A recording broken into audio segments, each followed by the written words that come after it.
Welcome to horse players. Welcome to the road to the NHC. I'm Scotty McKeever. Let's get to work and take another step closer to Las Vegas, Nevada, where we're breaking down races. We're at Gulfstream Park and Tampa Bay Downs today for the feeder. And it's not just about picking winners. It's about finding the best value, the horse that gives you the biggest bang for your buck. And Vegas isn't going to wait for us. So we've got only a few more weeks, David. And how are you feeling? You got that third in that Santa Anita tournament last weekend, and you secured already your first spot for 2026. Yeah, believe it or not, I was overjoyed last year at in Vegas during NHC weekend, and fortunate enough to win that Silver Sunday, which was formerly the consolation tournament, and get a seat. I'm like, that's the best. It's fantastic because you get that pressure right off the bat in March qualifying for a seat. And with my third place finish in a Santa Anita contest on last Saturday, I earned a seat for 2026. So talk about qualifying early. I'm one of the few, there's probably only a handful of us so I'm real fortunate. It worked out good. So so I don't have to worry about at least one seat for 2026. And we've got 21 days and counting to the NHC first day. Yep, it's right there around the corner. So we've got the feeder here with Tampa Bay races 2, 3, 4, and Gulfstream Park 2, 3, 4. Let's take a look at this. You can see here on horseplayers.com, everybody, that it's $18. You can see that right here, $18. And if you qualify, the top 20% will qualify. You have to pick 6 horses and an alternate, of course, just in case your horse gets scratched. If your horse gets scratched and your alternate gets scratched, you get put to the betting favorite. But you've got 6 races to just pick a horse. And if you're in the top 20%, then you bypass that $75 entry into the NHC. So we're going to have a lot of fun, and we'll be handicapping those 10 races as well. But first, we're going to focus on the feeder races, which starts here it starts at Tampa Bay race number 2, actually. So why don't we go there? And let's run this race. Actually, I'm in the wrong screen. I'm actually going to get over here. Tampa Bay race number 1, race number 2. Okay, here we go. Okay. I've made some eliminations. Most likely there's going to be some that are horses you love, David, that I think have no chance. We'll see if that happens today. But you can see I've eliminated the 5 and the 7. The 4 horse has been scratched. That leaves us with a field of 5. And there's an upgrade in jockey here on the 1 horse, Rusty Pistol. If you're looking for a long shot, the EquinEdge long shot could go gate to wire, switch in jockey to be more aggressive, and is on the inside. But I'm probably going to go with the 2 horse Sharpazano. But I don't know. I might make a last minute decision, but I do think the 2 is the horse to beat. You? Yeah, Scotty. Originally, when I handicapped this race, the 4 Stanley Cat was in, and that would have been one of my best betting propositions of the day. Dropping into a 16 claimer, blinkers on for Gary Contester. But since it's out, I mean, now it leaves me with the most logical other horse, and it would be the 2 Sharpazano. But I have to tell you, and I have this strategy or mindset at the NHC too. I like Sharpazano, okay, but I'm going to use a throwaway bet in this race. In every contest I play, especially at the NHC each day, I take one crazy horse or one illogical horse, because you've got 18 wagers that first day. And if you're going to throw one down the tubes, I've had a couple of them over the years that I'm thinking I'm throwing down the tubes because it's either a hunch play or a horse I've been following. I'm like, this horse, if it comes up and beats me and pays $67, I am not going to be able to look myself in the mirror. So here we go. Here's my throwaway crazy horse. Let me just click on it now. Go ahead. Okay. No, it's even worse than that. I'm landing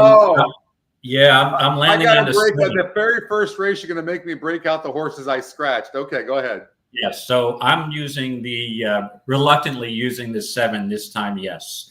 All right. Okay. And there's really only one reason, and I know it's illogical, but I've seen horses, and to me, bad horses can win bad races. Bad horses can finish second in bad races. This is a 16,000 claimer. Maiden claimer. There's no world beaters in here. There's 2 logical horses. What if one of them gets a bad trip? And I'm a big fan of the sire, Not This Time. The 7 is a Not This Time. Yeah, it looks like he can't run, but he does drop down from an impossible spot that he was in, going a mile on a turf, a maiden special weight at Tampa. No chance in there. This horse is showing a little bit of kick early at times, but very little. I mean, you've got a 5th place finish in a maiden 30 at Aqueduct. I've been following this horse. I thought this horse put in blinkers on back on November 15th. Might have been a live play. He's gotten bumped at the break. He's had some kind of weird trips. Maybe he can't run, but he's got a workout on February 16th, 4 furlongs, 48 and 4. It's not bad. It's maybe this horse is, with this drop in class, 7 furlongs might suit this horse, hit him right between the eyes. So give me the logical horse 7 this time. Yes. And Sharpezano is obviously the other horse you have to use. I will say this. I don't see anything positive about this horse. It's been 1% every time it runs, it seems like. But that last workout is different than any of the other workouts that we can see. Yeah. So what's up, Sylvain? Great job on Canada yesterday. That was a lot of fun to watch. What's up, Mike and Kent and Eddie? Hi, Eddie. Who else we got in here? We got Joe. What's up, Joe? Patrick and Wiz. And I think I got everybody there, but hopefully we're going to have a lively chat room today. I hope there's a lot of energy today. And if there's anything you guys want to talk about, just let us know. Yeah. Let's and congratulations. Congrats to Canada. It was an entertaining game. You know me with hockey, my favorite sport next to horse racing and then football. But it was an entertaining game. That's for sure. By the way, we're going to be at the NHC, and we're a sponsor of the NHC. And the tournament, and we're gonna have a booth out there like we always do, and we have some amazing merchandise. So if you're not planning on getting out to Vegas, come and join us, even if you haven't qualified, and support us. And you've got some free swag. Just come on by the booth and say hello. Okay, so if you're not qualified, head out, and we'll promise you we'll have some fun. Maybe some. Well, we're also gonna have free drinks and have a get together as well. I can't remember what. I think that might be Thursday night or Friday night, and we're gonna do that over at the bar area, right when you walk into the horseshoe on the right. So come and join us there as well. We'll give you a wristband. You can hang out with us, and we're just gonna have the best time. So you won't be sleeping. Yep. On Thursday evening, there was a welcome cocktail hour too. So that'll be our after party, I guess, right? Yeah, exactly. Make sure you're not sleeping. Okay, I know you. Oh yeah, I go to sleep early and wake up early. Yeah, in Vegas, I'll be popping up. Let's see, about 3, 4 in the morning. You'll see me wandering around. I'll be doing my workout. All right. No. All right. No, I will say this. There is that is a different work than what we've seen on February 16th. So why not? And I love it. I mean, you have to take chances like that. Absolutely, you can't fear, and I think I like what you're doing here. Also, the first time starter here, Secret Empire. There wasn't a lot to go by. The workouts, they're okay, like 13 of 66, 22 of 48. I mean, they're not bad. The connections are really good. But what do you think? Yeah, I didn't know what to do with this horse, Scotty. I'm not a big fan of placing a wager on a first-time starter in maiden 16. But maybe it's the horses, the trainers entered it in the spot it belongs, right? I mean, that workout's not bad. You got a gate work at Tampa, 3 and 37 and 3. But usually that's not my angle. So it's very rare I'm going to play a first-time starter in a low maiden claimer like this. And I don't want to confuse anybody. I really don't when I say this, because we're testing a new GSR, which most people that watch the shows and coaching classes know. And you can see here the GSR is very low. And now the new GSR is I think 4 points higher. So it's more accurate. It has less low horses winning. And so it's the top GSR for the new numbers by far. It's not by 30 points. It's not even close. Right. So I don't know what to make of that. It's got a square around it. It's the horse is 5-2 on the EE morning line. So I think the ones that legitimate long shots go gate to wire on the inside. I really do. I think it might even have a fairly easy lead. But the 8, it threw a curveball for me. The new EE will be out, David. Since we are running, we have plenty of time. We're not running behind. I'm going to show some of the new look of it right now. Is that okay? Okay. Oh, sure. We got a full hour before the first feeder begins. Yeah, a little later today. So yeah, feel free. Okay, let's do it. I'm going to show you guys. They're doing an update today. In fact, I'm going to refresh it real quick to see. They're updating it every minute of every day. But here's the new look. Basically, you have tabs up here to take you to Race Simulator, take you to Race View and Ticket Generator, and then this is the new handy view. And you have more metrics up here. The changes is up here. And then you're going to have the meet record. Of course, the last 12 months will be up there. So the last 365 days. And then you can see we've added time. So time has been added. And also you're going to have results. You're going to be able to look at the results of every race and see, that you'll have the time, you'll have the win, place, and show payout. You'll just like you would get on seeing results on past performances anywhere else. You'll be able to see the specifics of it, and then the other thing is you're going to be able to click here on view, and if any of these horses faced each other last time or in any of these races, it'll say view here, and you'll be able to click on that, and it'll slide open, and you'll be able to see the specifics of that. Then you can see here you've got a note on this one horse shoplifting.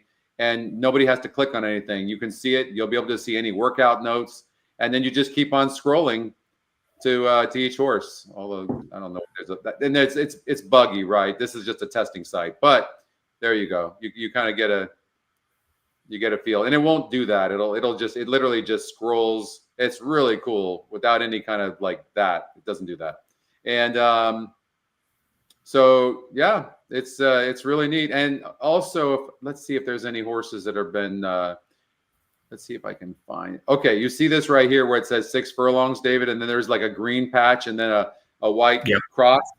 That means that the race was taken off the turf. Okay. All right. Yeah. That is important information, right? Because a lot of times we're looking like, well, what was this trainer thinking on the dirt? He's been turf all the time. It's like, okay, exactly. Racing secretaries have came. Hey, come on, we got to keep this race going. Keep him in. So it's like, all right, I'll keep this horse in. Right. The other thing you're going to see that's going to be up there today is going to be you'll be able to hover over on all turf races, and you'll be able to see where the rail was. So it's going to it'll show you that as well. Great, that's important information. We've added time. You can see that the time's been added there. You can sort. If you want to sort by the surface, you can just go, I only want to see turf races, and it'll just show you the turf races. That's it for every horse. If you go, I only want to know how they do at Aqueduct, and you'll be able to do that as well. Fantastic. So, looking good. Looking good. Yep, it's coming along. Also, right here above, right below where it says trainer stats, you're going to see it'll say trainer stats. Oh, well, it already says that. And what's going to happen is you're going to see a line just like you do on your favorite past performances.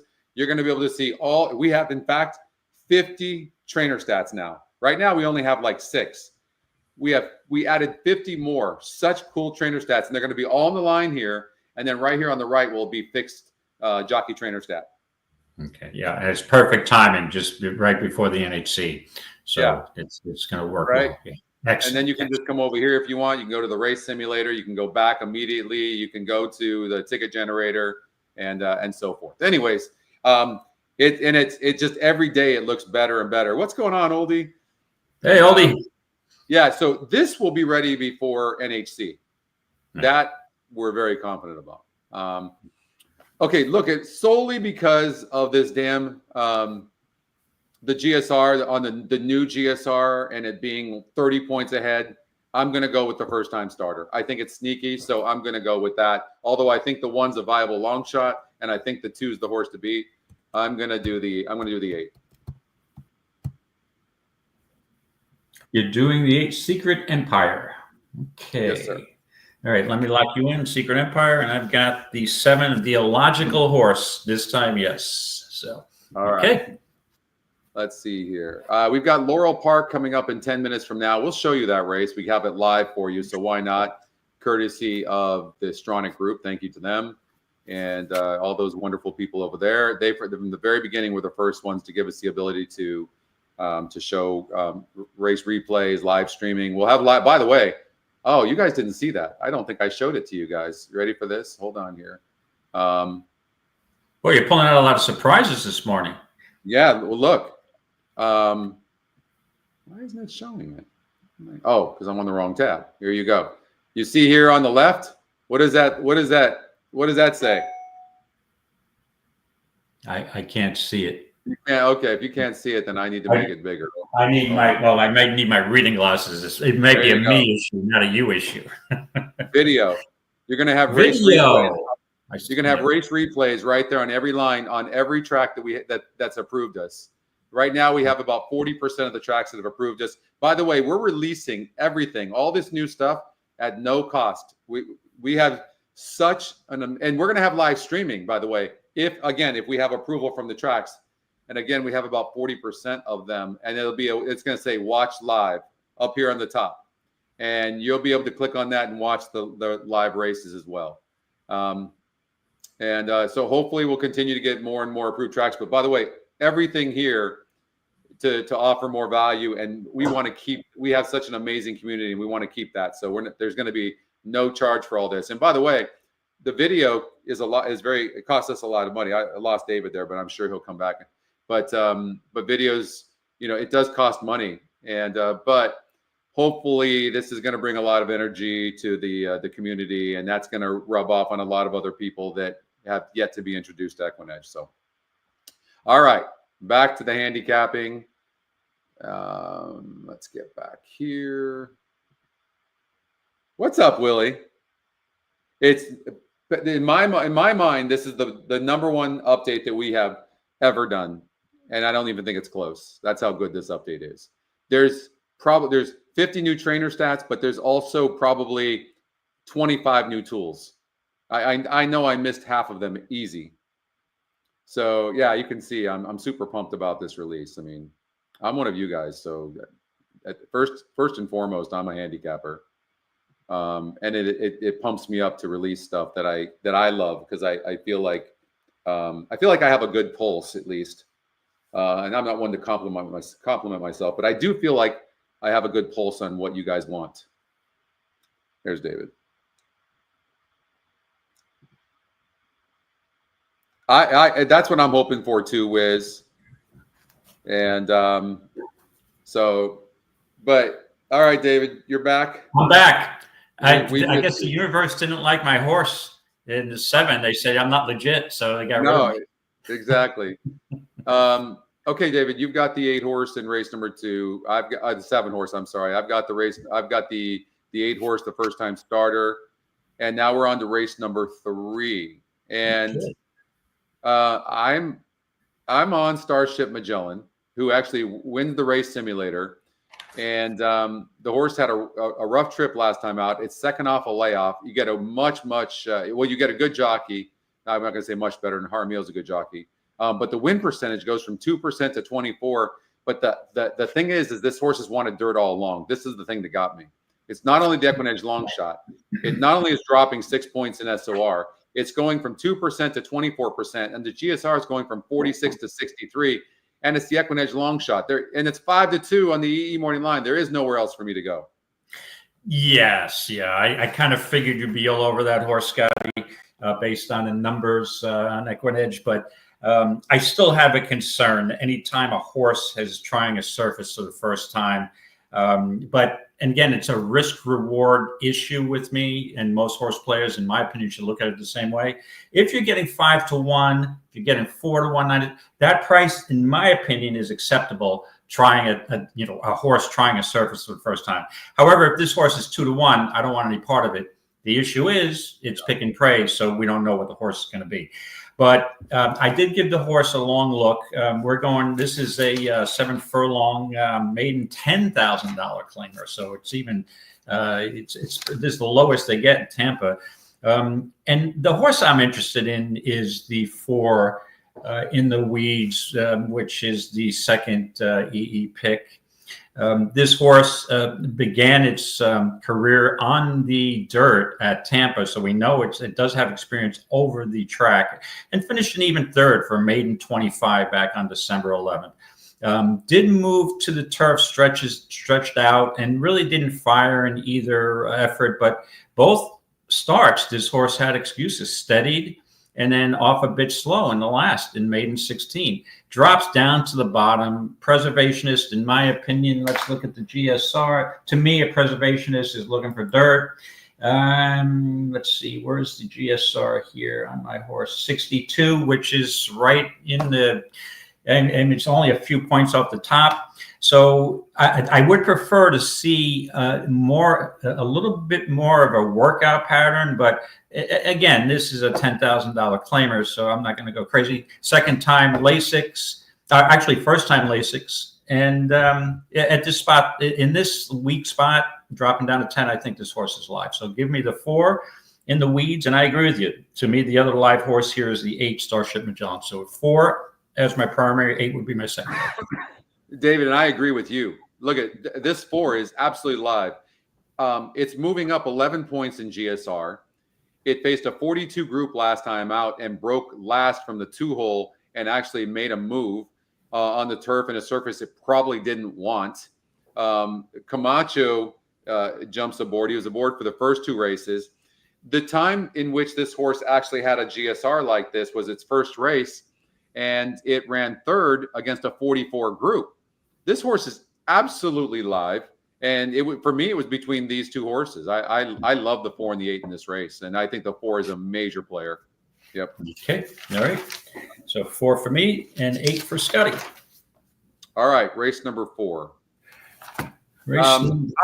I thought the 1 horse Funkenstein was interesting, David, because Camacho's off, but Camacho's been aboard this horse. And I know this horse is rated before, but the horses on the inside, it doesn't seem to have the heart it once had. I really think they're going to send this horse from the rail, and I think they can actually get the lead. And there's a lot of speed in here, a lot of horses that seem to need the lead for their best. And although the 2 on paper, in my mind, is the horse to beat, I just don't think there's going to be any odds. And so for that reason, I am going to take the 1, but I think the 9 is going to get overbet. I'm not really a big fan of the 9 in here. And so I think the 2, if I had to bet my life on a horse to win this race, it would 100% be on the 2, Bryce Canyon. But I'm going to take a chance on the 1 horse Funkenstein. Okay. Yeah, we're dealing with 1 mile and 40 yards, a $5,000 claimer.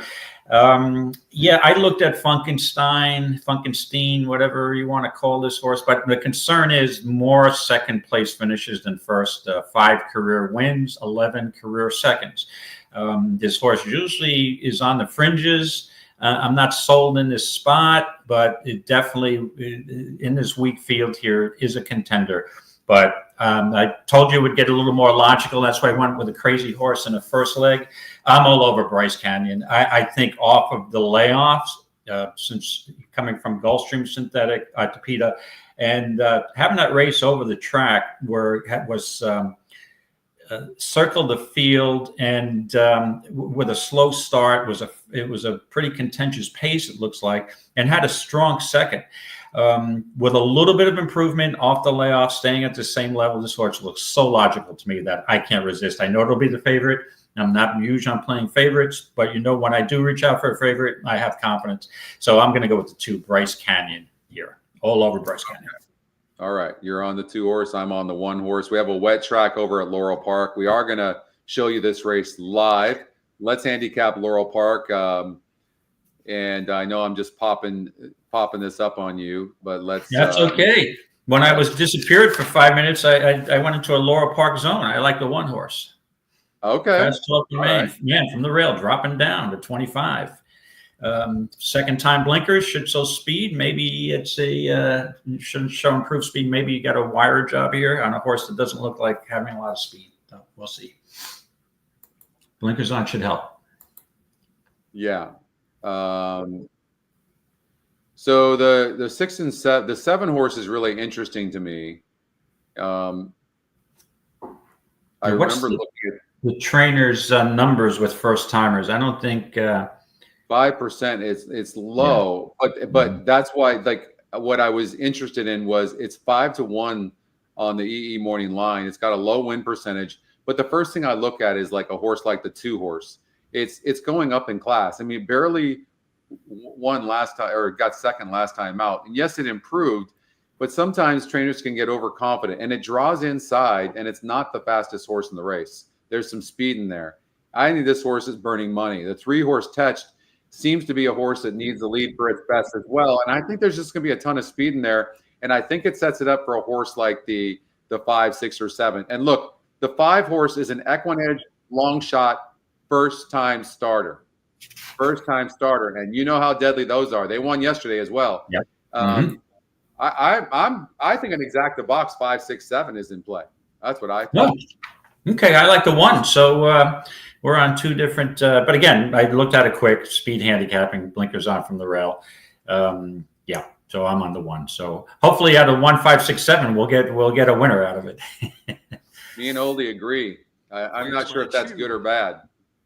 We have a history of completely disliking each other's horses. Yeah, I've kind of noticed that. Yes. I don't know what that is. It's all in fun though. I'm always rooting for it. Sure. Oldie's one of the good guys. The scary thing is Oldie and I sometimes are on the same page a lot, pretty often. I'm like, oh boy, maybe I should take a second look. But yeah, we're kind of like looking for moderate to long shot prices horses who may be sneaky, I think. All right, 5 broke bad, which is the EquinEdge long shot first time starter. 2 broke good, but the first time starter on the outside, the 7 is live. I told you. I told you. Real talented. Tetched is in the and here comes the about the 3 pack. Who's on the outside there? Looks like the 1 horse somehow on the inside. Oh no, that's not on the outside. That's the 3. Another 5 or 6 back. 2-1. But 7's running easy. 1 Ziolino from Tetched into the far turn. Ziolino half in front. He got shuffled back a little bit. I don't think he's done yet. And 7 run is 2 horse seems to have a lot of horse on the outside. Somehow got to the outside. 7's let them come back to him, which isn't good. Look, tell me that EquinEdge long shot first time starter was not live. Look at this. That horse has to be used next time, no matter what. Ziolino down to the inside, Tetched driven between horses, 7 run to the outside, and fast talking man saving the ground. Come on, EquinEdge long shot. Get second. Give us an exacta 5, 6, 7. One freaking time. Look at the EquinEdge long shot. Rolling home by 3. Here comes Where's My Chew. Next time out. Horrible stumble at the start. Is closing the ground late. Ziolino, Where's My Chew? Where's My Chew? Where's My Chew? And Ziolino in the middle of the opener. That is insane. 7 run. That horse was 7 to 10 lengths the best horse in the race. Look at that. How's that exactly? The first time starter. Where's My Chew? You cannot do that with any other site. You cannot do that with any other site. Right. Only EquinEdge will help you with maiden races, first time starters. Hands down. Hands down. Good call. You know, the biggest thing I hear about EquinEdge is I could never play maiden races before EquinEdge. Right. Photo sign is up. Insane. Hello tickets. Amazing. But EquinEdge long shot first time starters. I think we had 2 of them yesterday. It was just insane. On the coaching class, at Gulfstream Park, the 2 horse, it won for fun. And that was a pretty good price. That was amazing. Yeah. That knocked me out. Yeah. And of course, you know, I'm struggling with maiden races. I should just probably play the EquinEdge long shots when I play the maiden races. Good morning, Justin. Hey, good morning. We're gonna booms. All right, that's a great way to start right there. Let me tell you. I'm super pumped about that. Right? Look at that, 6-1. Let's take another look at this. So 6-1. Look at EquinEdge long shot first time starters, everybody. If you're new or you're not a part of EquinEdge, this is exactly what you signed up for. Like, this is what you're looking for right here. First time starter. First of all, the EquinEdge long shot wins about just under 14% of the time, which is huge for a long shot. But the EquinEdge long shot first time starters win about 22% of the time. Oscar got that exact. I love it. All right, good going, Oscar.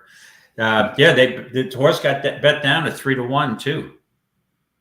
3-1. Yeah, I'm curious on the. So the 7 horse had the top GSR at Laurel Park on the new GSRs. Look, right there. See it? Amazing, right there. Top GSR on the 7. So yeah, it's going to be fun. We still have some things we have to work through, so that's why we're not releasing it yet. It's still buggy, and unless you're in software development, I know it's hard to understand, but we'll get it. I'm trying to get it released as soon as we can. But wow, that was amazing. So, but EquinEdge long shot wins that race, and all right, let's get back to handicapping. We got Gulfstream Park race number 2, 3, and 4 to do, right? Okay, let's switch over to Gulfstream. Let me get my screen off. Whereas the GSR on the 5 horse and the new numbers was, I think, third last, or second last. Third last, okay. All right, race 2 at Gulfstream. I have it up on the screen. So we've got a turf race, mile and a 16th allowance, 50,000 allowance for fillies and mares, and with a Florida bred incentive in the purse. I know I had no. Yeah, it's weird. I handicapped this. I like the 1 horse. That's what it is. Yeah. The top pick, Sarah's Dream. Yeah, no, but I legitimately like that horse. Yeah. All right, second off the layoff, and pretty decent race last time out. Probably needed the race. It wasn't a long, brief freshen, 2 months freshening. Did lose, though, to Fantasy Performer and Escape Room, who are in this race, but Scotty, the first reaction I had to this race is that these fillies and mares, they take turns beating each other. And I'm going to go with a relatively new shooter in here. And the only reason is because I used this horse on one of our shows probably about a month ago. Your favorite trainer, Jack Sisterston. And that would be Boston Rose. Boston Rose drew the rail on January 24th. I feel like you're super unloyal, right? I feel like you're like really being unloyal to me right now. Why is that? What is it? It's the Scotty long shot. So what am I? Why am I being disloyal? You're telling me how good the Scotty long shots are doing. So with that being said, this horse had the rail post. If everybody's been watching the Tapeta lately, rail is a little difficult. We had a horse yesterday at Gulfstream. I believe it was the second to last race. Had the rail post, saved ground, but swung out to the outside. Junior Alvarado was on the horse. Rail is a little tricky at Tapeta. You don't really want to be on the rail through the whole race. No. Outside is where you want to close. So to me, this horse did make up ground with the Torion. Tricky rail post. I'm throwing that race out. Had a steadied at the start. This horse has speed. I think on the getting back to the turf, this horse should be right on the engine. Tyler Gaffalione picks up the mount at 6-1. This horse is too sneaky for me, and it's a loyalty thing. I had him last time out. Had her, I'm sorry, at 5-2, and I'm not missing 5 or 6-1 today. So I'm all over the 9 Boston Rose. The 9 is super live. There's no question, and I'll even confirm, and I'll show you why. I think the only thing you have to worry about a little bit is that starting position on the track diagram. You can see where the 9 is starting. But that being said, it steadied. It had a terrible trip from the rail. The race before that, which was declared a no contest, the horse broke from the 12 hole on the turf. And although the turf is no problem for this horse, it hasn't done as well. You can see only earning $15,000 in 6 tries. It clearly likes synthetic more. So I didn't love that much, to be honest with you. But I think this horse is super live, and it's facing similar, and I think you could see a big effort. But I don't like the outside post, but I do think this horse is live. The 1 horse, I watched this horse. This looked like a fitness issue to me. It really did. Although it was only off a couple of months, I get it. Gonzalez is a lot more aggressive, and you're going to see this horse run a good race. I think this horse has a big look, but I might switch up. I'm not sure yet. I think there's going to be some speed in here, and this horse had an absolutely atrocious trip. First off the layoff, broke last. This is not a good breaking horse. That's the issue here. But this horse has some talent. This is the 4th race for Mike Maker, and he's still not putting this horse for sale after claiming this horse for $30,000. Zayas jumps aboard, and they have a great jockey-trainer combination. And the rail is out 73 feet, that's not easy. And I didn't realize that until right now. That's why I'm going to stick with the 1 because of that. But the 5, if it could get the trip, and I don't know that it will, but if it could, because that rail's way out, the 5 horse can run, and it's the EquinEdge second pick as well. Yeah, the concern I had about the 5, Scotty, was just the overall lack of speed. They're really going to have a fast pace here for this horse to fire, but it does have a class. I mean, this horse has been racing in the past against higher quality fillies and mares. I'm a big Catholic boy fan, and this horse, I wouldn't throw the horse out. So if you tell me you like the horse, I'm not going to argue with you. The concern I did have with Sarah's Dream, though, to take a long look at this filly. I saw a maiden 12-5 claimer win. So I was like, well, this horse might be a little cheap. But since they moved this horse to the Tapeta on August 4th, this filly really woke up. 1, 2, 4 in a row. And then off a little bit of a freshening on the turf. Your horse is really live. I agree. So if I was going to use a second pick, there would be 9 over the 1 here, Sarah's Dream. I agree with you. Okay. That's race number 2. Let's do race number 3 at Gulfstream Park. And I have a long shot in here that I like. I'm not sure I'm going to go with the 1 horse Secret Revenge, but let's run this race. Okay, we got a 6 furlong maiden special weight on the dirt. Hey-o. And we got a 6 horse. Actually, we had a 6 horse field, now a 5 horse field. And looking at your 1 horse, no, I wasn't in love with anybody here. Obviously, the way Safi Joseph is going, looking at that work that the 3 Bashful Daisy had on February 8th, and it's a pretty fast work for this level. I know it's a maiden special weight, but it's a small field. The horse is definitely logical. So it's a horse I considered. Then I looked at the 6. I'm a big fan of also Good Magic as a sire, but I'm not sure if I really wanted to use this horse. Christopher Clement, usually his horses take a while to get going.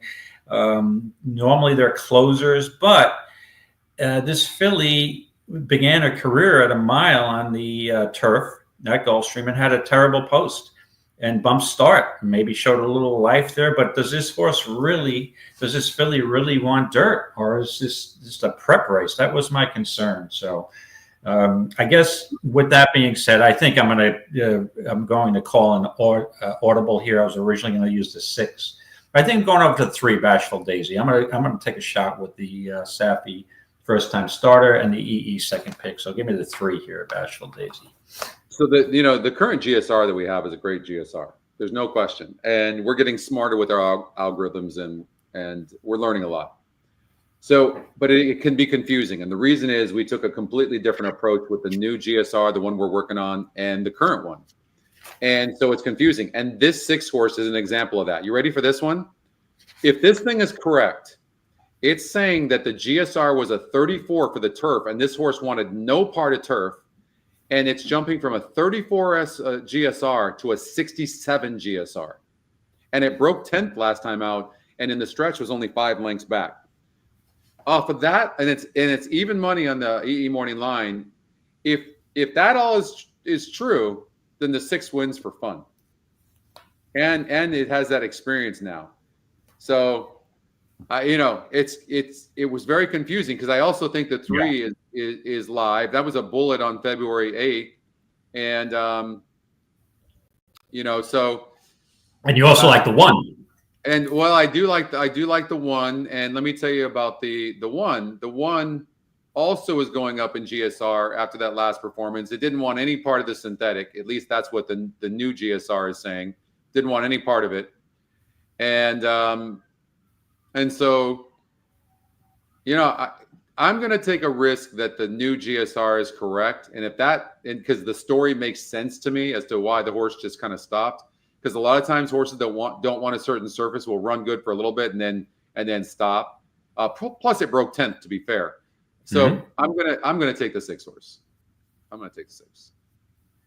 Okay, I might go back to the 6 with that information, but then also, did you take a look at the 4, La Gervina? Gervin, second time off a layoff from Tampa, shipping down to Gulfstream. Should have a little positional speed here, and it's got more experience than money burner. I'm really surprised you even brought up this horse, honestly. I know. Look at the money burn on this. Yeah. Right. All right. I'm out. You know me. I see money being burnt. It's not I'm not a fan. So I'm going to revert. I'm changing it back over to the 6 based on that new GSR info. But my question to you is the 6 right now we've got as an EE pace metric at 59.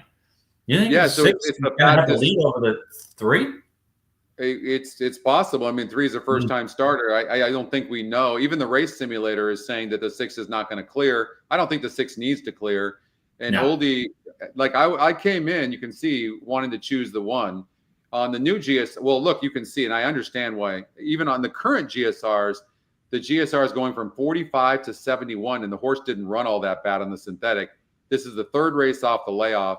It goes from 1% win to 15% win, 45 GSR to 71 GSR, and going from a 50 SOR down to a 44 SOR.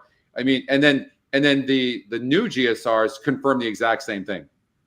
So, I mean, and then you're going to get a price there. I think this race is probably between the 1 and the 6, and you're going to get better odds on the 1. It might be worth taking the 1. If I'm doing 2 tickets, I'm using the 1 and the 6.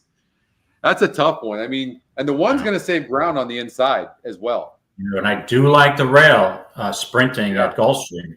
And we've seen a few decent price horses in races that look really competitive, just wire fields at 7, 6, and 7 from the rail at 8, 10, 12 to 1. I see your point with this one horse. But the concern was, those races back in May and July. I mean, that was not during a championship meet. So those what was the GSR on those? I'm sorry, the SORs on those races, 48 and 50. Yeah, okay. Yeah, it's not a big class difference. So yeah, no, the 1 is live. I see your point, but I guess I'm going with Clement. Hopefully, I don't jinx him today, but give me the 6. Yeah, I think we're both agreeing on 6-1, but I might do 2 entries in this feeder. All right, we only have 1 more race to go, but why don't we go to Tampa Bay race number 1 just to mix it up? How's that sound? Sure. That sounds like a plan. Okay. Let's get an idea how that track is playing today. Is moisture in the track there at Tampa or no? It doesn't look like it. Okay, but I know the other day it rained, but yesterday was it. So it's got the 3 horse with an absolute big advantage, and then wow, it's a big win percentage on this horse too, isn't it? Like 56%. Huge pace advantage. The race simulator has the horse winning for fun, and you're getting 2 to 1. Now the 1 horse is getting back up in GSR, but it was on the dirt last time out against a similar group at 24%, and they got 5th by 20. It didn't seem to have any issues. I don't know why. New trainer, Michael Trombetto is very good. Sacco is 27% with first-time claims. Well, it doesn't look like a claim, but he's with first-time horses, 27%. I mean, obviously, this horse is getting bet for a reason. I still don't think you're catching the 3. I don't see it. But yeah, the 4 should be. Yeah, I mean, the 3 should have an easy lead, but what concerns me with the 3 is gets out to such a early lead by 8 lengths early is just maybe going a little too fast, too early. Yeah, but it makes sense. This is based on the form this horse has been in. but should face a little early pressure from the 4. I think I'm not going for. I'm probably not wagering on this race, but probably look at have a little interest in the 1 Once an Eagle. Being a New York Giants fan, I'm still bitter about that Super Bowl win. Yeah, I can't bet anything with Eagle in the name. But if I was going to make a play, I think Once an Eagle is a little interesting here. All right, they're going into the gate, and 3 is going to have a clear lead. You're getting 9-5, and the 1 horse is taking real action. The 4 is taking some money. What about the 4 horse, Our Violent Affair? This one faced an easier group last time out, but did it easily, suggesting that this horse can take the class hike to non-winners of 3. 3 back though off a layoff, got dusted by the 3 Humor Sense, but that was off a layoff in its defense. Maybe needed that race. Well, it's Kathleen O'Connell. She's been on fire, but I don't like the style of this horse. This horse had a right there on the lead, and this horse is not going to be close to the lead. The 1 is just getting so much action that I would probably bet the 3 to win, and then I would come back with an exact 1-3 just to cover myself. Is how I would probably play this. Okay. All right. Well, I've got my Eagle Green on today, so maybe that's is a good thing for the 1 horse. So, it would be interesting to see if Meneses gets the 3 to relax early, because that's the entire key for this horse. He doesn't have to ask too hard out of the gate. He doesn't have to. Naturally, this horse is going to be 3 lengths in front. Yeah. She's very fast early. And he did that. What a smart move. Like absolute love what he did there. Like, he didn't rush the horse, because sometimes you set a bad signal to a front runner like that, Right. I think he's got this horse as relaxed as it can be right now. You can see she's taken off. I mean, you can clearly see that. All right. It's typical race. Open up by 6 or 8 lengths early. Yeah, and he's trying to relax her, and she just won't do it. This horse wants to run full speed. And he's trying to preserve her right now, and he seems to be doing a pretty good job here. He's going to need this to be 47-4 in order to win this race, because a horse like the 4 is toast because it needs the lead for its best. This sets up for a horse like the 7 horse who closes. The 1 horse is in a nice position right now. He did get 47 and change. 47. That's a little bit better. Right now, the closers are starting to come. 7's not closing. 1's the other horse for sure. Well, 4's coming too. The 4's got some horse. But the best closer. I think, yeah. There we go. And 3's struggling. Wow, 3 is stopping. 3 is toast. Yep. And the 1's going to win this race. It was getting, sometimes when horses get bet for no reason like that, they just are so live, aren't they? Yeah, and he got a perfect trip saving, or she got a perfect trip saving ground coming up the rail. Yeah, good ride. 2-1, a 5-2 now looks like a gift. So I should have played, but yeah, Once an Eagle with a ground saving trip closing on the rail. All right, 1 gets the win in that race. Yeah, it had to be barn money. It was, new barn, and they did something knowing that horse was live, and this 3 horse just stopped. Wow, and you should put a note on that horse, because it's so easy to fall prey to betting a horse like that, and that is that she doesn't relax. Period. You can't relax. Right. So usually horses like that will only win when you've got a speed favoring track. So just keep that in mind. If this horse does happen to pull up now, maybe in a couple of weeks, this horse will be entered during NHC weekend. And personally, I'd avoid this horse like the plague, this 3 horse. Yeah, I agree. And that's a great exacta. Look at 1-4. And that happens every time, even in a short field, which this wasn't exactly a short field, but even in a short field, if you beat the favorite out of the money, you're getting paid even if the 2nd and 3rd horses come in. You're getting paid. Correct. Oh, absolutely. And all right, we have Laurel race number 2 coming, and of course we can show this race. So I say we go to Laurel 2. Sure. And since we are so well ahead, Yeah, it's a little later start today. I'm just putting my picks in for the feeder right now. Yeah, last weekend for Tour Points. So let's get it rolling. All right, I'm going to get in this feeder as well. Let's see here. Might as well. I'm gonna do 2 because I had a couple of races where I liked 2 horses, so I'm gonna do 2 entries into the feeder. It's the first time I've done that. Yeah, usually I only do the 1, for. Yeah. But hey, if you score with 2, then you're saving yourself $58 twice. So you're saving yourself over $100 for 2 entries. $116 exactly. Okay, so we've got Laurel Park. They're on the track. Let's handicap this race. Sure, let's take a look at that. And we do have one more feeder to do. We got plenty of time. Yep, plenty of time. Plenty of time. All right, so let me pull up Laurel here on my EquinEdge screen. So the 4-horse Rapidity is 6-5 on the EE morning line. A little surprising. Let's see here. It's going down in GSR a couple. And let's see here. Should I charge my computer? Okay.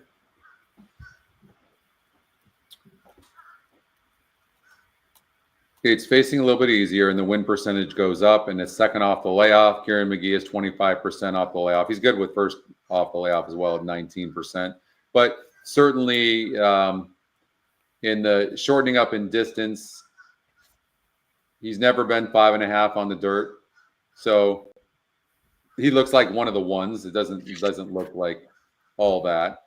The 1 horse going from a 63 GSR to 56, so down a little bit, but the win percentage goes up, but facing much, much easier horses. The last couple of races, the horse broke bad, coming off of a layoff, and Robert Caceres is 6% second off the layoff, and off the claim, excuse me, 6%. Yes, it's not off the lay. Yeah, they don't have this. It's not the layoff, right? 16% off the layoff. 16% off the layoff. Not great with claims, but and I'm curious about the jockey trainer combination here. So he's throwing a jockey that he doesn't even really use. So that's interesting. And then Rapidity. We talked about Rapidity. The 6 horse, the EquinEdge long shot.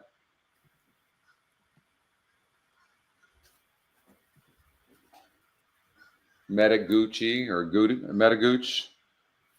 same GSR, win percentage goes up and broke 9th. The horse was mired on the rail 2 races in a row, and the prior 2 races were very, very good at this same level. So I'd imagine the EquinEdge long shot is super, super live, and let's see if it's tactical. It seems tactical. It seems like it'd be sitting in 3rd behind the 2 and the 5. The 2's dangerous to go gate to wire, even off of the maiden win. This isn't the strongest field in the world, so I wouldn't be surprised. I don't love the 1. I think this race is between the 1. I think the EquinEdge picks, or not the EquinEdge. I think the 2, 4, and 6 is what I would like. Okay, I like the 1. I'll take a chance. My guy Bob Caceres can get this horse. That faced a lot. That was a tough race and had a nice 3rd and after a bump break. But again, we don't know what we're dealing with off the layoff. But I will tell you this: if this horse runs back to its effort on February 16th, this horse is going to win. You know what I see? Here's what I see. I don't even see a horse that got 3rd in the last couple of races against better. I see a horse 3 back at 6 furlongs that barely could win. Barely won the race. That's what I see. And now it's a cut back in distance, which doesn't favor this horse. That's why I don't care for this horse. Maybe for the exotics. But I think 2 is going to be dangerous to go gate to wire, and the favorite's going to be coming. And the 6 horse sitting a really good trip. I'm actually going to bet this, actually. I'm betting 2, 4, 6 exacta bucks. Okay, you're leaving my 1 out. Square slice. Yeah, I'm actually might favor the 2 to win this race, but the 6 horse looks super live as well.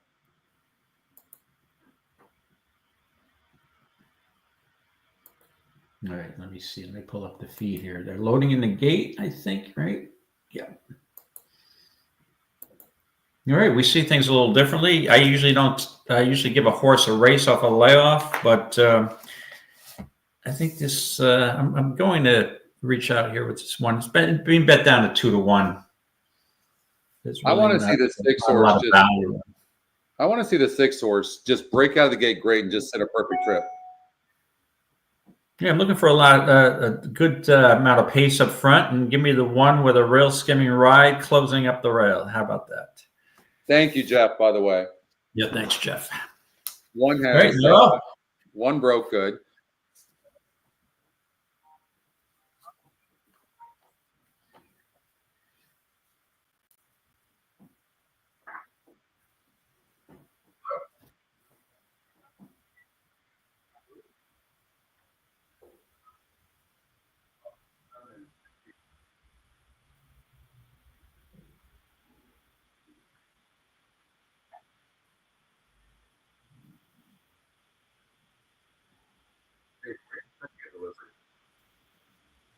You're the one doesn't want to go up the rail.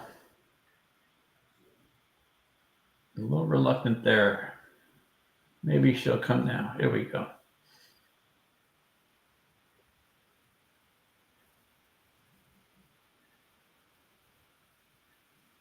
Yeah, the one doesn't have anything.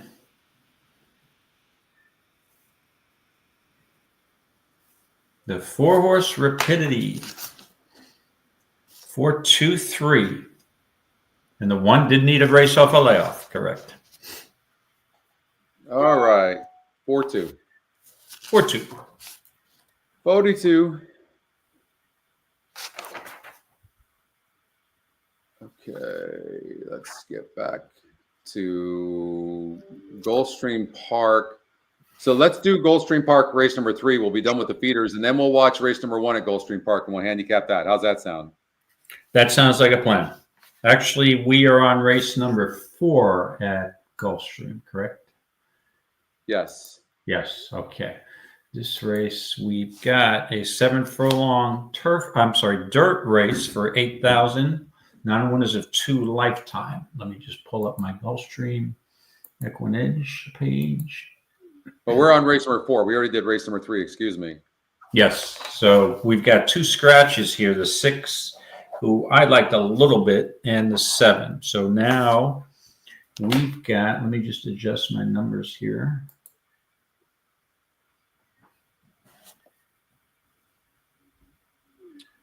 Okay. So we've got, when I look at a 7 furlong race on the dirt at Gulfstream, I normally want to focus on horses who've actually had success. Doesn't necessarily have to be a win at 7 furlongs, but at least a decent race. Otto, the 3 horse, breaking its maiden for 12.5, dropping in for 8, maybe in the right spot here for Carlos David. But I'm not usually not big on using horses breaking their maiden first time out. But again, this might be the right spot. The other horse, I think, I do want somebody who's going to be near the pace. So to me, I either want to be on the 3 Otto or the 5 Amazing Woo. And I think just for an experience issue here, the 5 does have a lot more starts under his belt.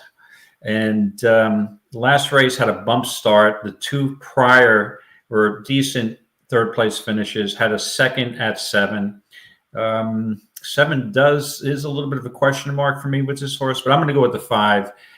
Irad jumps aboard, which is a good sign. I try to avoid Irad, but in this case, I am on the 5 Amazing Woo over the 3 Otto. Okay, so you're 5-3. I'm going with the 8 horse. David, do me a favor, handicap this race number 1. I've got to go. We have some sort of delivery. I'm so sorry. I'll be right back, okay? Okay, sure. So, all right, let me go over to race 1. at Gulfstream, we've got a 6250 claiming race for, these are fillies and mares 4 and up. And let me see how many minutes we have to post. Oh, plenty of time. I don't have to rush through it here. And there's a horse in here who I've played before. Actually, 2 horses I've played before. And that would be Go Big Green, the 3-horse, and also the 5-horse Motown Mika. So let me just pull up. This is kind of handicapping on the fly, because this was not one of the races included in the feeders for the NHC. So we're looking at a mile on the dirt. And we seem to have a horse in Motown Mika will be contesting the pace along with the 1, Pharaoh's Baby Girl, stretching out to a mile. So you may have a contentious pace here. With Go Big Green, it looks like the stalker here, a stalker who is going down in SOR from a 58 to a 52 for Kelly Breen. Zayas jumps aboard, and I think that's the horse that I'd be interested in here. Looks like I said, it may be a kind of a speed duel between those, the 1 and the 5. Taking a look at Red Hot Spark, who drops down from an $8,000 level to a 62.5, and the 8 looks like it's, I'm sorry, did I say the 8? I meant the 7. Red Hot Spark drops down. The SOR is 52. Well, it drops down in claiming level, but basically a similar SOR group. So yeah, I'm on the 3, Go Big Green. In Scotty's absence, anybody have an opinion here that they want to share? I thought Dubstep, maybe at the mile, deserves a look here as a price play.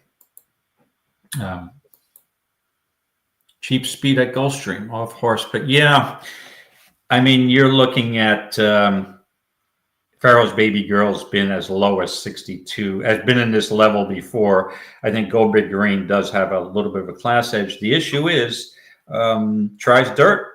I mean, this horse, she's been on the Tapeta and the turf, but at this level, I mean, it's Ghost Zapper. I mean, there's a chance she will handle the dirt. And let me just look at the GSR on this Go Big Green. Go Big Green has a 55. Not great. One of the lower ones in the race. So, but I think if push comes to shove, I'd use the 3, Go Big Green. And I have a feeling this Dubstep, getting back to a dry track, may be okay here as a long shot. Probably better in the underneath spot. So I'm going to go with a 3-4 type of wager here if I was going to play. So the GSR on the new GSR, David, goes up 11 points. So suggesting that Go Big Green is going to like this, but I still am. This horse has had a higher GSR before and still burned money. I don't know that this horse, we can trust this horse. I don't know. Yeah, there's many here I don't think you can trust. And I think Motown Mika is going to face pace pressure from the inside horse, the 1. So figuring the 3 may be in a perfect spot here, stalking pace. Yeah. Okay. Let's see here. What's up, Mike Stiletta? Hey, Mike. How's it going, my friend? Mike has been crushing. Absolutely crushing. Geez, I noticed on the Twin Spires, Mike, you've been killing it, along with one of the best live money players I know, MM. So good job, good job. I might get involved in that on Sunday with you guys, because the Rebel's been moved to Sunday. The Rebel car's been moved to Sunday. Yeah, I might get involved in that Twin Spires tourney. Great car. I'm going to take the 5 to go gate to wire in here, only because the 1 horse is not really the best breaker in the world. And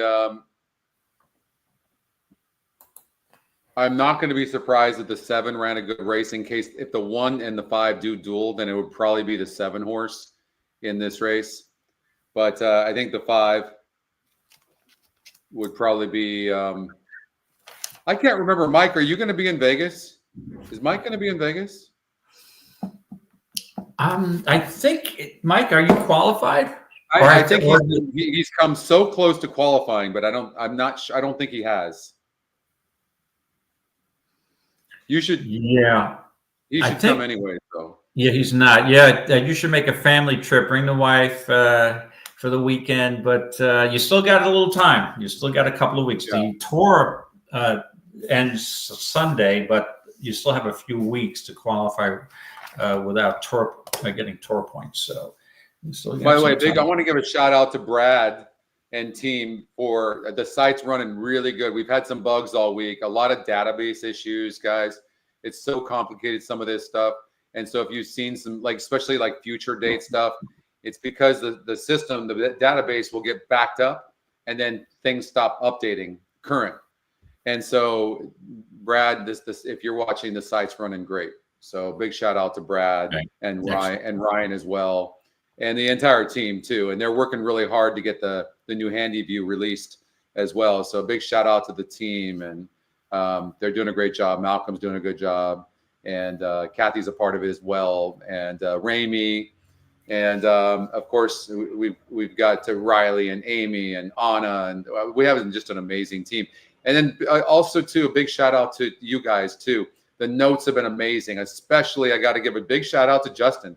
Justin has been slaying Fairgrounds. I mean, he's just killing it with the notes, and you're doing Aqueduct, and Oldie's been doing Oldie Park, which is Oak Lawn Park, but it's now Oldie Park. Oldie Park, okay. OP. Oldie Park.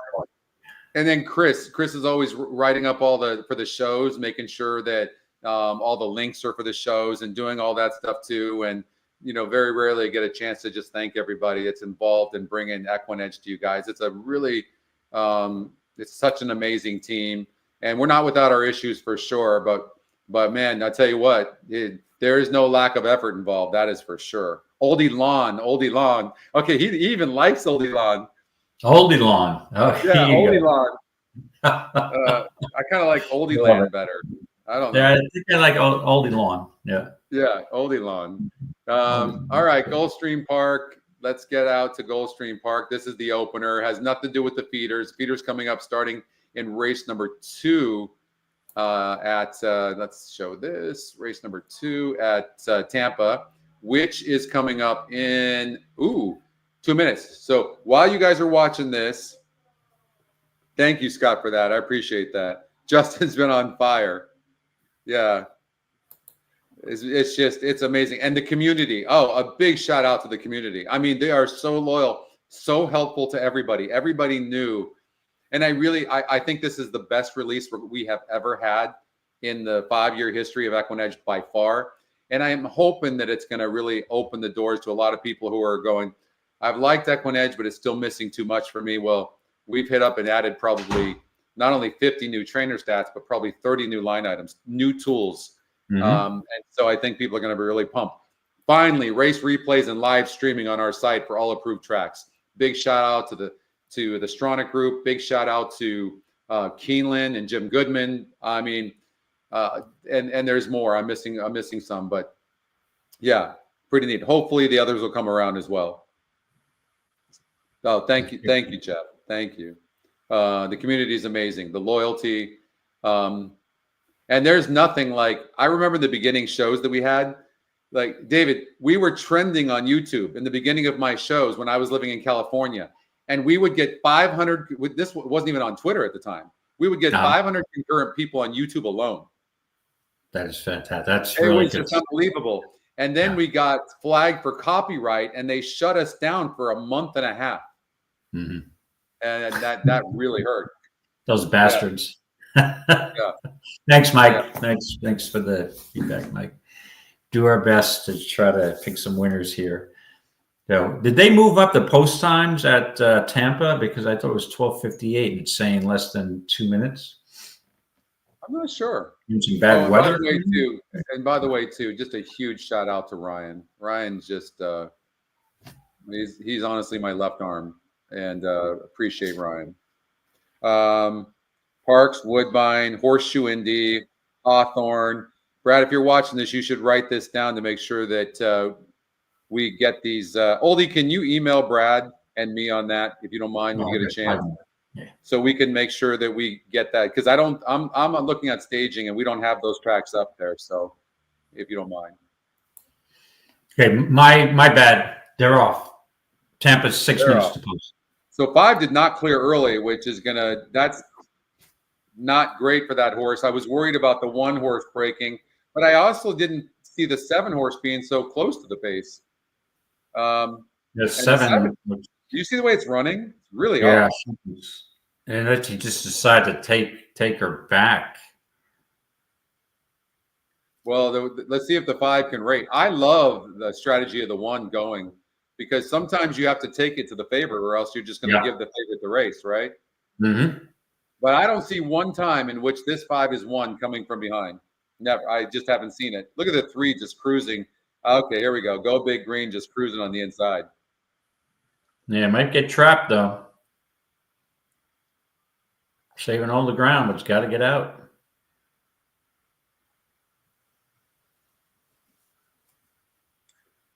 And I can see why the 3 horse struggles in its races, David. You see how the 3 has its head up? Yes. Yeah. Well, here he comes now. There she comes. It might win, but it's got its head up. Yeah. And this is a very weak race, the fact that this horse is going to win. But it's got its head running up, and that's never a good sign. And that'll be a note that I'll put on this horse, win or not.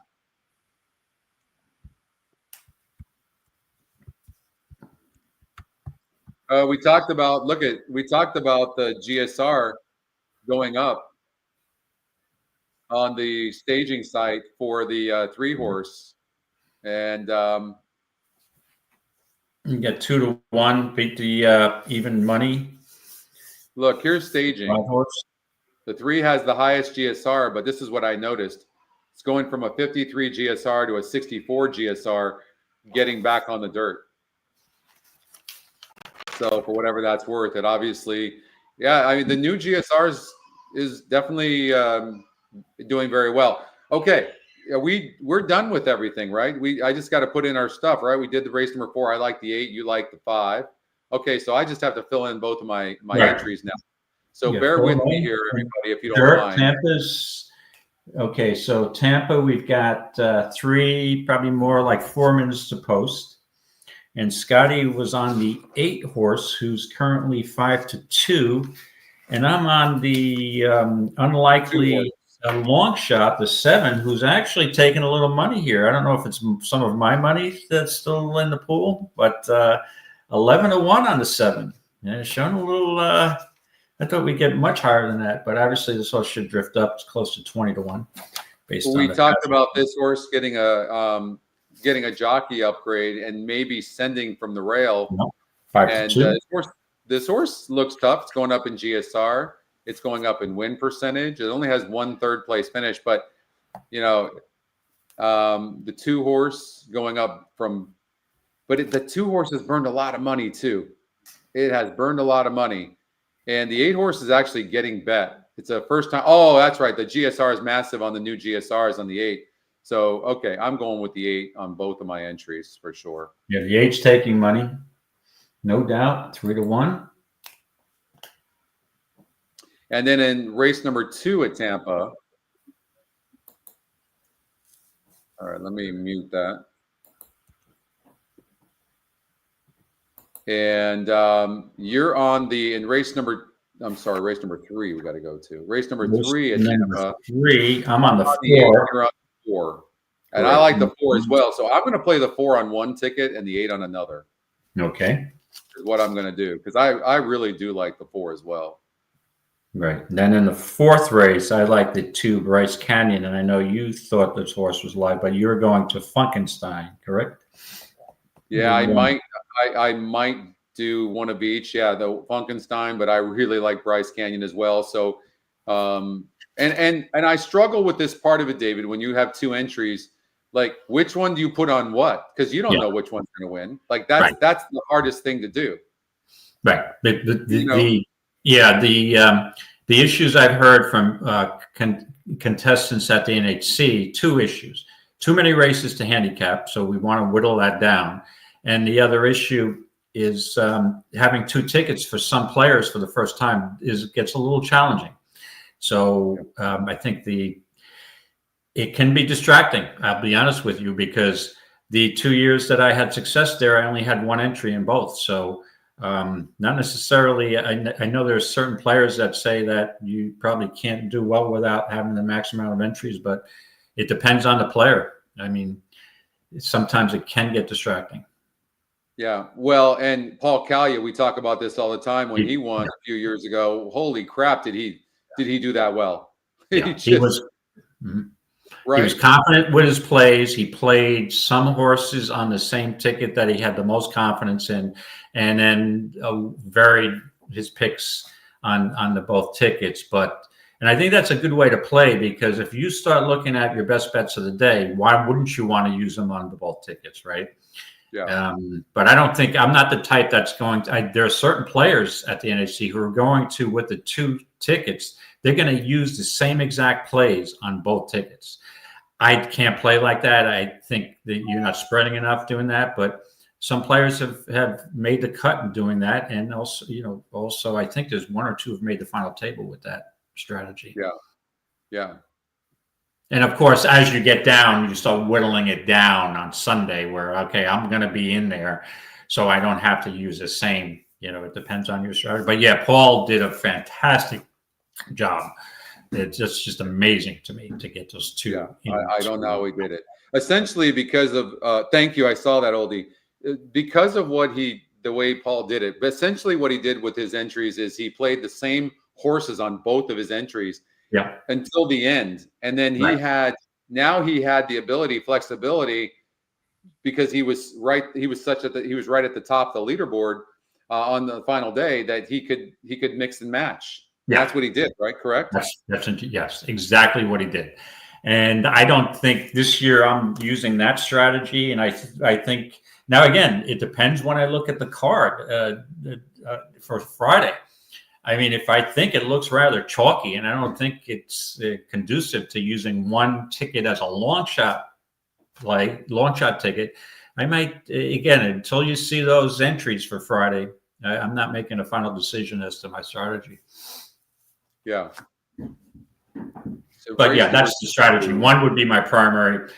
The second one will be strictly a long shot ticket. And then we'll see how that goes.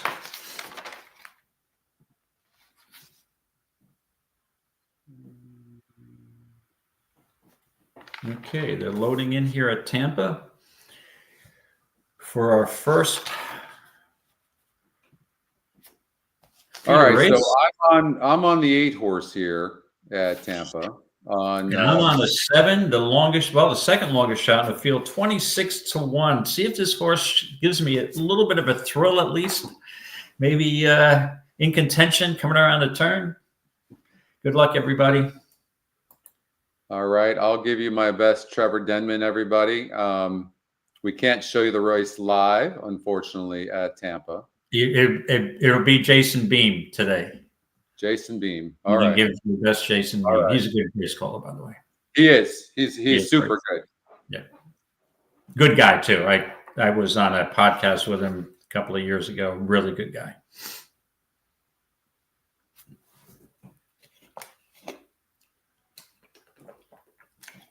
Oldie's on the 1. I'm on the 7. Scotty's on the 8. And they're off. 8 broke very good. And there goes the 2. But the 8's not letting the 2 get away, which I like. There goes the 1, Oldie's horse, but dueling on the rail. The 8's getting the benefit of this for sure, or some of the horses that are sitting behind. 3 sitting at the rail. Seems to have a lot of horse. 1's got a clear lead now. 2's in big trouble. And end up getting off as the favorite, I believe, as well, and backing up. 8 seems to have a lot of horse. 1's broke a little bit slow, Rusty Pistol, and rushed up. But we talked about that 1 horse being super live. But Secret Empire, the first time started with a massive GSR that we were talking about, being ridden very confidently right now. 3's backed up. 6 is making a little bit of a move. But the 8 horse just cruises on past the 1 horse at the top of the stretch. First time starter gets off at 7-2. Here comes the 6 making a little bit of interest and is moving up at about 4 lengths behind the 8 at the top of the stretch. But there goes the 8. Super confident ride by the 8 horse. And a little bit green. 6 is coming. This job is not over with. No, it's not over, Scotty. It's not over.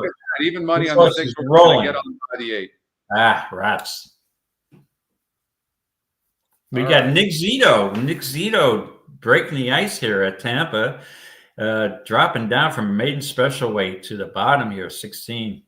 Hey, that was a disappointing effort by the 8 horse, and it's understandable now why this horse was in for 16. But the 8 was being ridden with such confidence. But Vijano, the Nick Zito horse, dropping in class here. The reason I didn't love this horse, David, is because it had run against a 40 and a 42 group before, and burned money. Didn't run, and but the 8 was stopping up front. The 2 horse, which had burned a ton of money, didn't run, and Rusty Pistol showed some speed before stopping, but 7-5 on the EE morning line on the 6 horse Vijano. That would have been a nice hit getting the 8 horse home, but I still think the 8 horses. What do you think the 8's going to pay to place? $4, 5, maybe 5. Yeah, probably. Well, probably. I would say with the favorite, I'm going to say between 380 and 440.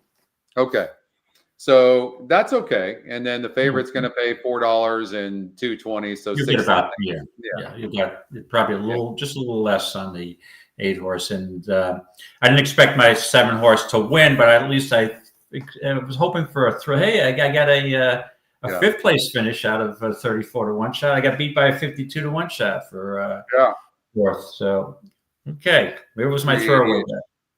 All right. It's hard for me to play in retrospect to play Nick Zito at even money. Again, this is a weak field, so I would have definitely, there's no way I would have had this horse at that price. I would have went to the 1 or 2. Let me tell you what I have seen.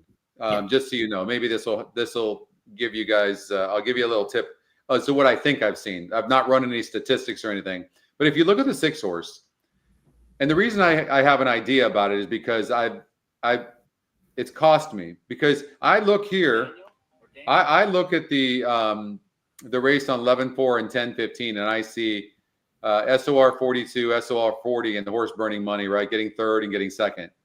But then all of a sudden, look, then the horse goes up to a 56 SOR group and doesn't run a lick, and then comes back down in class the next time out. And this was off of a layoff. And I don't know what it is. There's something about facing those better horses and then getting that class relief that does something to horses. So, it's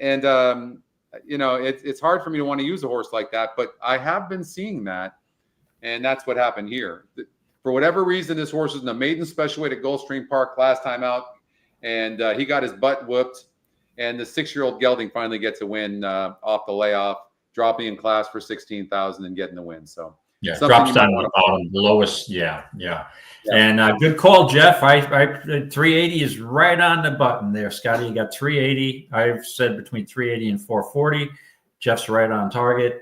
So 560 for the win place combo on the 6, and then 380. So Scotty's on the board.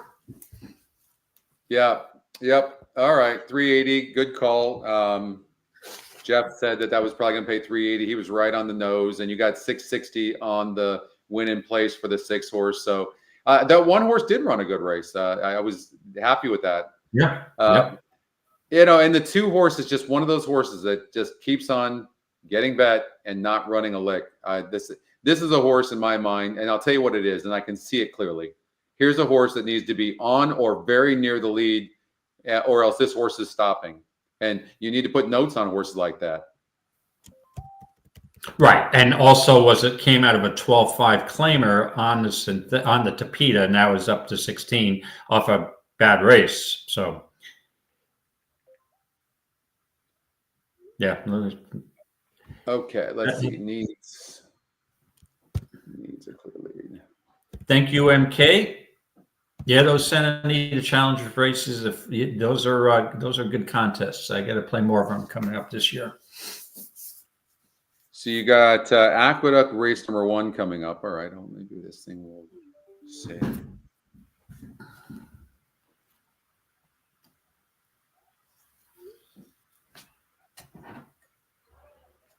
Oh, Aqueduct race 1. Is that one off already? Yeah, let's see here. Aqueduct race number 1 is coming up. I don't know why this won't clear. Hold on here. Okay, there we go. Let's go. Do you want to go to Aqueduct race number 1? Sure. I'd like a horse here a little bit, but with the scratch was the one scratch was of a horse that really didn't have much of a chance in this race. I thought the 1 may be a little vulnerable here. Really? Okay. Yeah. I just think this horse hasn't shown that she really wants to go 7 furlongs. All the races on her past performances are 6.5.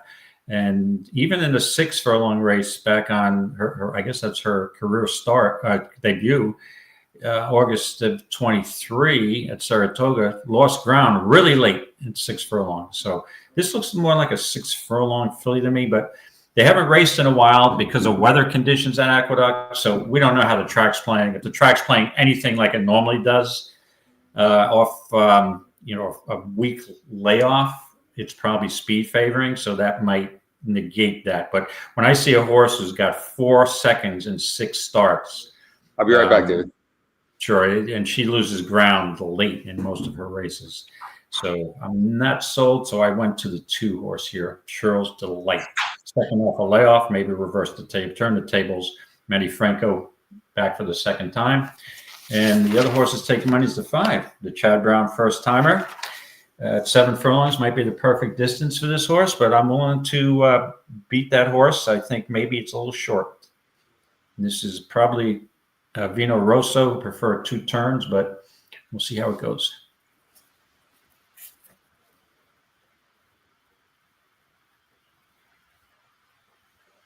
The 3 getting back to dirt off LaSalle, West Coast. I'd give that horse I'd give that filly a race, the 3 horse, Patrick. All right, good luck, everybody.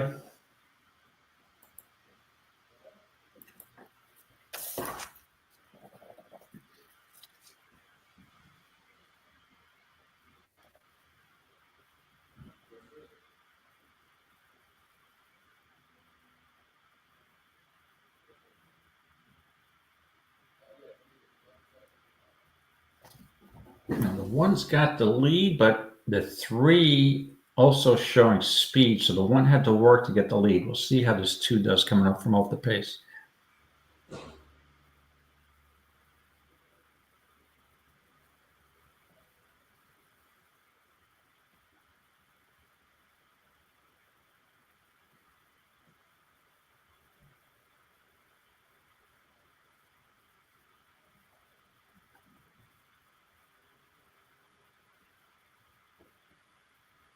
Let's see if she loses ground late.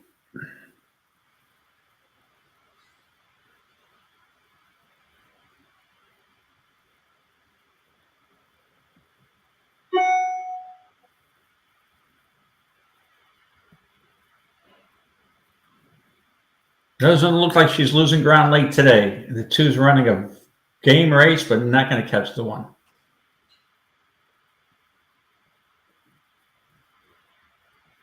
Pretty logical exacta.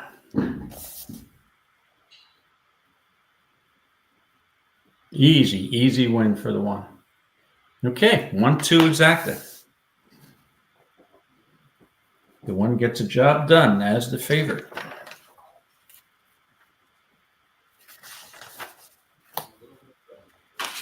Okay, so let's see where we are with the feeders. We've got Gulfstream. How far are we?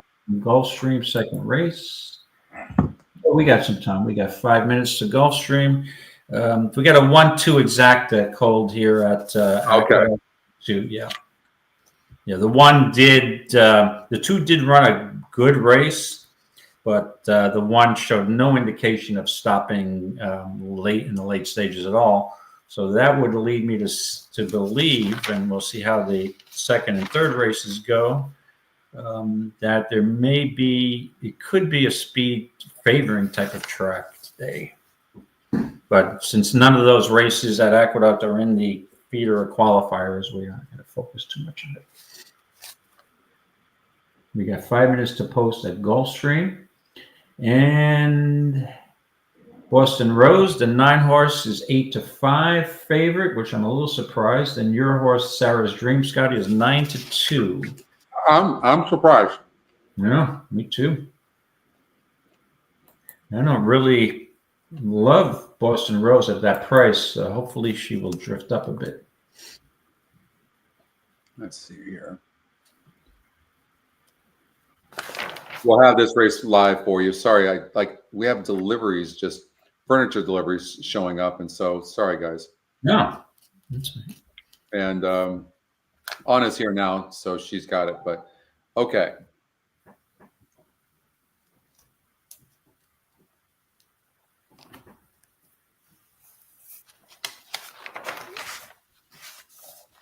So, all right, what do we need to do? This is a tough race. Do you know the way I might play a race like this is the rail's so far out. I don't love it, but I think the 5 could get up for third. And yeah, let's see the race simulator. But I think the 5 can get up third.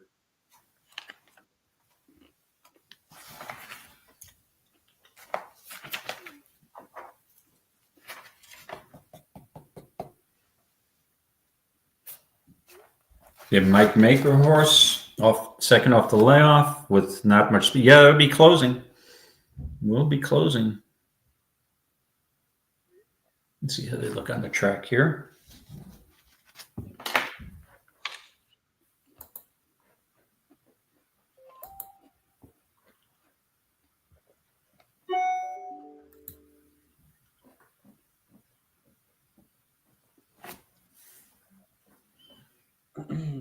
I really do like the 1, and I think because it lost like it did last time out. I mean, it was fourth by 3 off a little bit of a layoff. That can sometimes throw people off. Yes. You know, and the 9, when you look at the 9 on paper, the 9 style is to kind of be near the pace, kind of. That outside post is not a great place to be for the 9. Now, here's what I say. I completely see Tyler sending this horse early. Absolutely sending, which if he gets a good break, may or may not, not help this horse because the 4 is super fast. So, and then when you ask a horse from the outside like that, sometimes now the horse has got the idea, hey, we're going. I don't know. I have mixed feelings on the 9. I just do. And I also think we talked about this, but I think this horse is a better synthetic horse. Earned a lot more money on synthetic than it has on turf. You are right. I think going right. You know what I mean? It has won one race on the turf. So Ken is somewhat versatile, but has had her most success on the Tapeta. With that being said, Scotty, I'll be back in like 2 minutes for the call of this race. Now, if the rail wasn't so far out, guys, I would love this 5 so much because I really do think there's going to be a crap load of speed in here. But I hope, I don't know, from the rail, Gonzalez is a very aggressive jockey, and he's ridden this horse the last 5 times, so he knows the horse. So he has been patient with this horse. I think the only horses that are really true closers in this race, well, the true closer in this race is the 5, bar none. But the rail's out 73 feet. That's insane. Like, there's almost no room. The horse is going to be coming wide. So, trying to get in horses. Think of it. Trying to get in between horses. So, going to have to get the trip. But the 5 at 7-1 is worth a bet. But the 1 is more tactical and saves ground on the inside. But I've often said this: being on the inside is one thing. You have to show tactical speed to take advantage of that inside post. Let's just say you like a horse on the inside, but the horse doesn't have any speed. Having that rail does nothing for you then, right? But that's not the case here. This horse is tactical. You have to be at least close to the pace. And so it could be sitting a really good trip. 5's going to have to get the trip. But that is something to remember as well. Like, again, okay, horse got an inside post, yeah, but he's going to be projected to be 7 lengths back. No different than any other horse that's coming from behind. You still have to get the trip now, and the rail's out 73 feet. But again, that's not the case. I think the horse to beat, I really like the fact that it's getting bet down later, and the 9 is actually drifting up. I think that's a positive sign. And Gaffleone is going to have no choice. If you look at where the starting point is, it's right here. Like you can see on the track diagram, and this horse is out here by the M on PM. And so, that doesn't bode great for the horse. 1 minute before this race.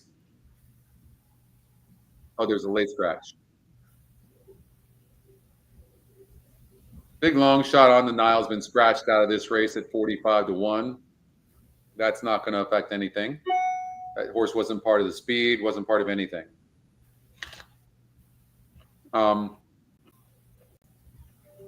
No. Because there's only now, that actually helps the 5. There's only what do we have? 7 horses in the race. And maybe the 5 can get the trip. I mean, look at where it's at right here. And then look at how it closes on the race simulator. And it looks that way. It certainly could close. I mean, I think it'd be prudent to do a 1-5 exacta box for sure. But likely to be in the money, the 5 is likely to be in the money because you have to figure a lot of these horses are going to stop. Yeah, the 5's the closer. Yeah, that you're onto something here, but there could be a sneaky horse in here. The 9's still taking money and is still the post-time favorite. Well, right now would be, but I would assume, I'm hoping that 9 drifts up to 3-1 at least. Get a little more value on the board there. Patrick likes the 2, 3rd. Yeah, I looked at that horse, Patrick. She's got a 2nd over the course. There's a little bit of a freshening. The barn is so cold, though, but picks up Dylan. Yeah, this could be sneaky here. The 2, yeah, no, I could see that. I could see My Blessing running okay here. Maybe better for 4 seconds and 1 win.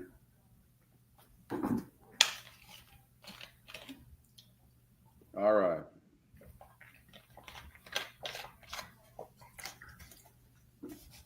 Willie, hi Willie, how's it going? Escape Room is 9-2 at 4-1. And Escape Room does have a bullet workout on the 12th. 4 and 48 and 4 breezing. Willie and Patrick like the 2, huh? Patrick got to hit the board. I was almost getting tempted to use the 2 and the 8 with the 9, but I'm just going to I'm going to watch this race. Hope the 9 can get me on the board in the feeder here.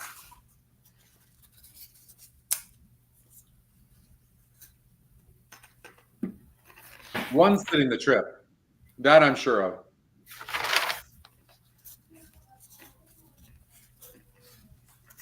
At that post. Save ground.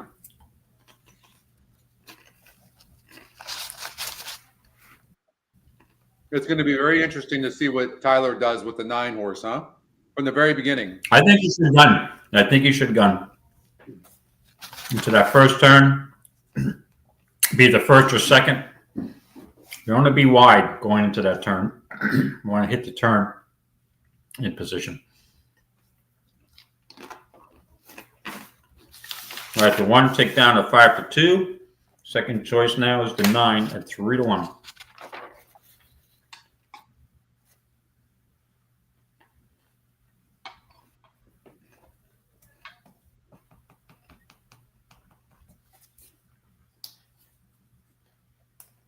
All right. Good luck, everybody. You see how narrow that course is? You see where they have the rails, David? Yeah, I noticed that yesterday. It looks like the same configuration as of, yep. Brutal.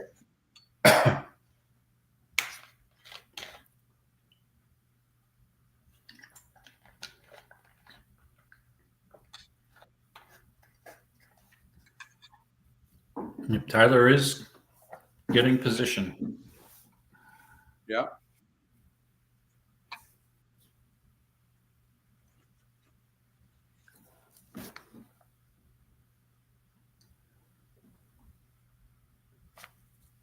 Let's see what the fractions are. 24. Okay, it's not bad. The one ended up going off as a favorite, David. I see that. Yeah. 2-1, and the 9 will drift up to 3-1. That's exactly what I was looking to get.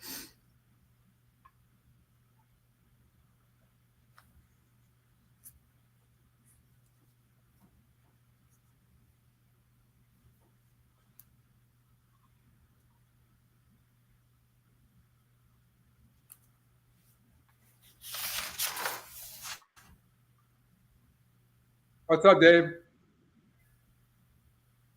Hey, Dave.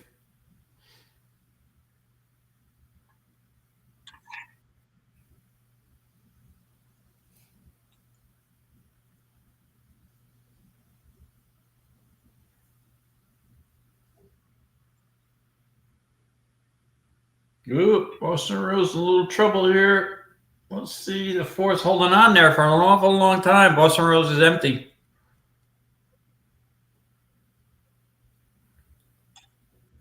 8 gets up. 8-4-5. Escape Room. I think that was Willie's horse. Good job. Had a bullet workout. Did have a bullet workout. The 1 is the one that had the troubled trip, and the 5 got a good trip. The 8 was drifting out, though. Yep. I don't know if there's going to be an inquiry. Let me take a look here. I think the 8 was clear when this horse was drifting. She was drifting. Right? Like you can see, I mean, it might have. Yeah, it might really. I mean, the 8 drifted out to the 4 path. Yeah. I wouldn't be surprised if there was a jockey's claim of foul. There may be an objection, yeah, but I think the 8 looked clear to me, but we'll see. It's hard to tell whether they head on.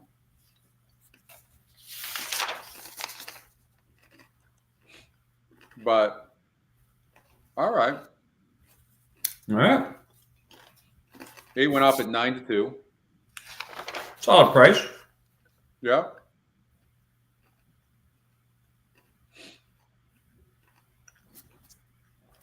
Boston Rose had no excuses. No. Yeah, it was Jennifer. The one where the one just wasn't good enough. I mean it couldn't, like, a lot of times it'll look like, okay, what's the jockey do? But the horse just didn't have enough horse to get through. Right. I agree, Rob, with that, by the way, too, David, with what Rob's saying. Like, come on, 73 feet.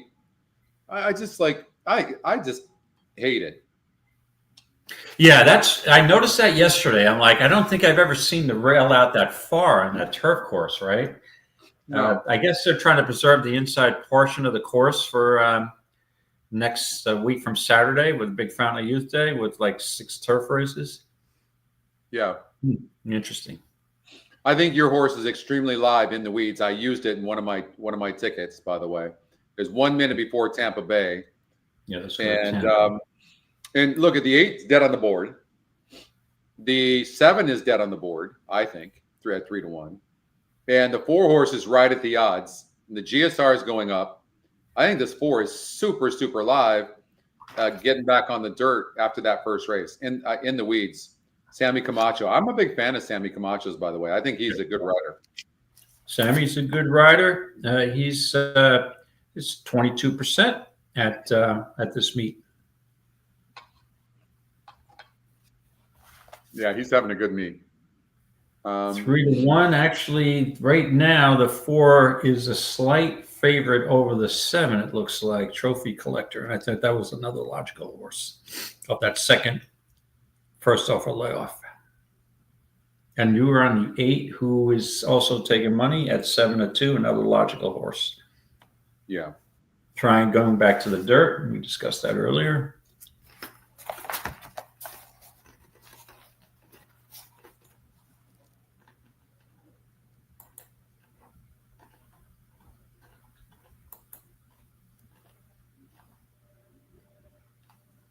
Okay.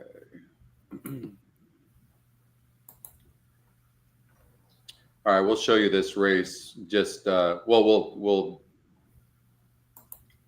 let you know what's going on in this race as they're almost to the gate.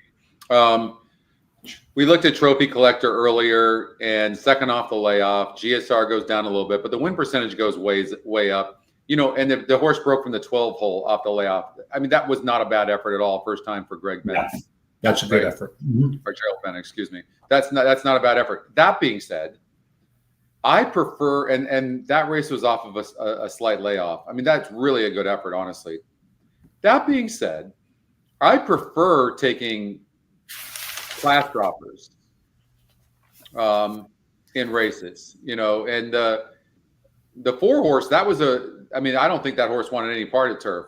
I don't know. 7's going to be right there too. I can't say anything bad about the 7. I think the race between the 7, 4, or 8. I didn't think there was anybody else. Did you? No, I think we're on the same page as far as that's concerned.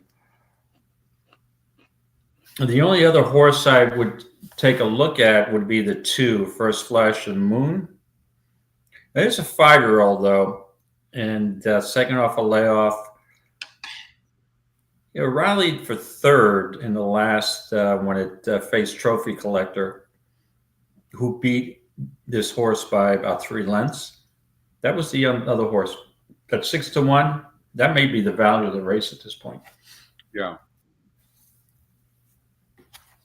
Well, let's find out here. They're at the gate.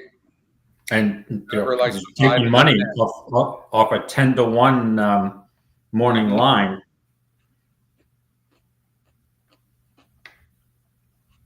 Okay. And right now the 7 ticked down to the 2-1 favorite. The 4 is 3-1. Your 8 is 7-2, and then we have the 2 at 5-1. Jennifer going. Yeah, I'd add the 2 in there as one of the likely horses who have a chance to win this. I think it's a 4-horse race. Those other horses look like, or some of those look like rank outsiders. 5-2 on the 4. Okay, good luck, everybody.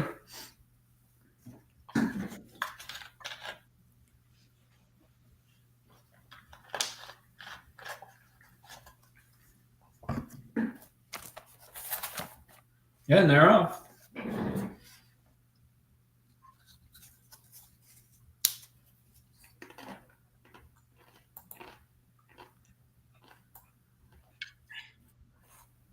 We're sitting in about 5th right now in a really good position.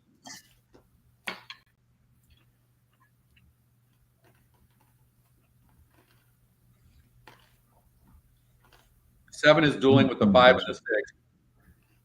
But the 4 seems to have horse right now. In between horses.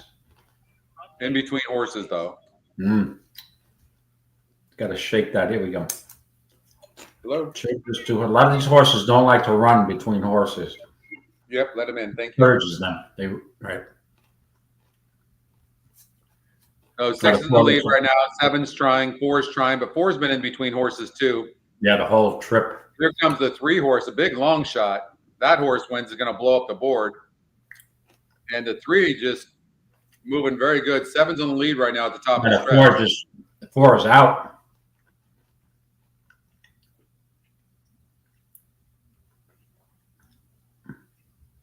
The 2's making a move. 6 is going to win at 15-1. I think 2's getting up. No, 2's not getting up. 15-1. Boom. Mike Denis. Wow. Coming back from a sloppy mile and 40-yard effort. The cutback does the job. Yeah, showing a little bit of speed. I couldn't have seen that, though. I don't know how you find that horse. I agree. Okay. Let's see here. Well, for those that had that, they're almost guaranteed to get Yeah, in. if you had the 6-horse in this feeder, you are likely to move on to the qualifier and save yourself $58. Yeah. 57. It's 15 to 1. Hello.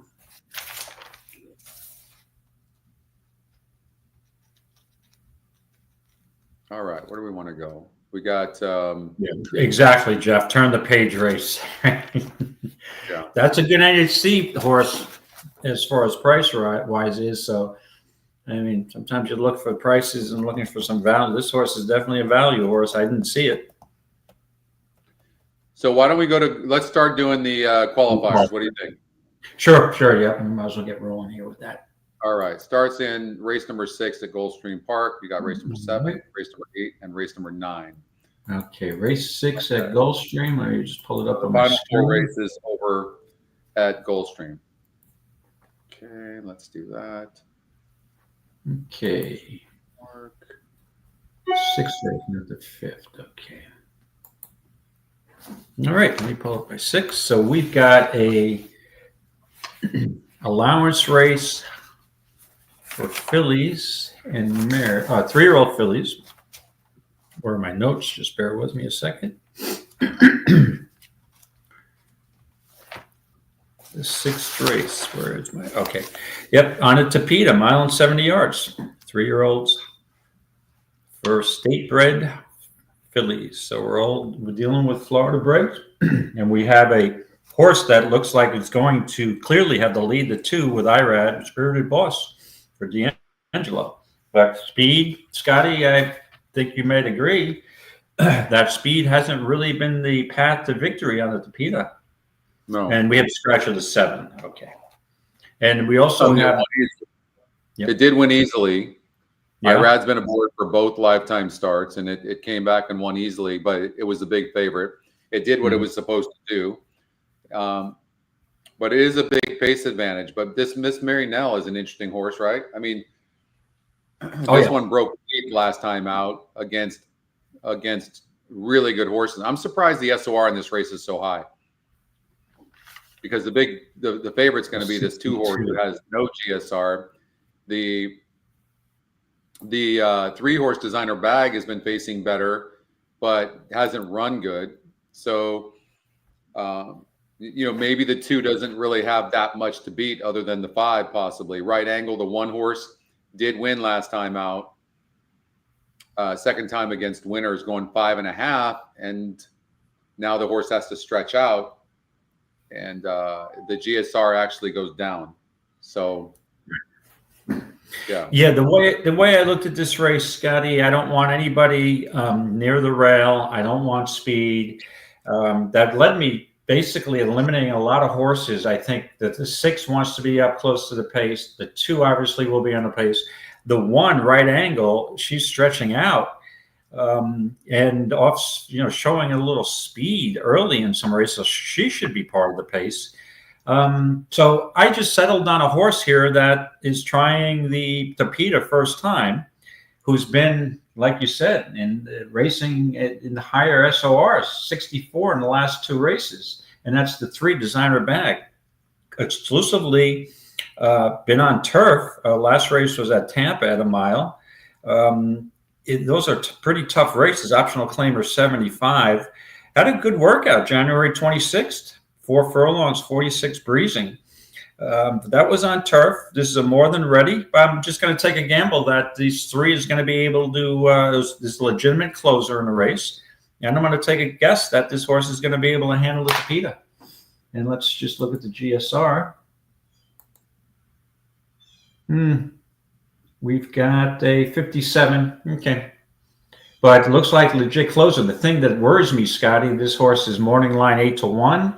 But EE morning line 15 to 1. So, but with that being said, I don't want any part of speed here at Tapeta, and I'm just going to take a guess with a closer who's had a decent workout. 3 more than ready, Kelly Brain. How'd you see this, Scotty? Well, I want to really love the 5, David, but I'm not sure this horse can rate. Yeah, that's the thing. Everybody I'm looking at, besides the 4, who I don't really, I think looks a little cheap. Looks like it has to be. These fillies want to be forwardly placed, and the 3 looked like the only legitimate closer in the race to me. Unless I'm not seeing it right.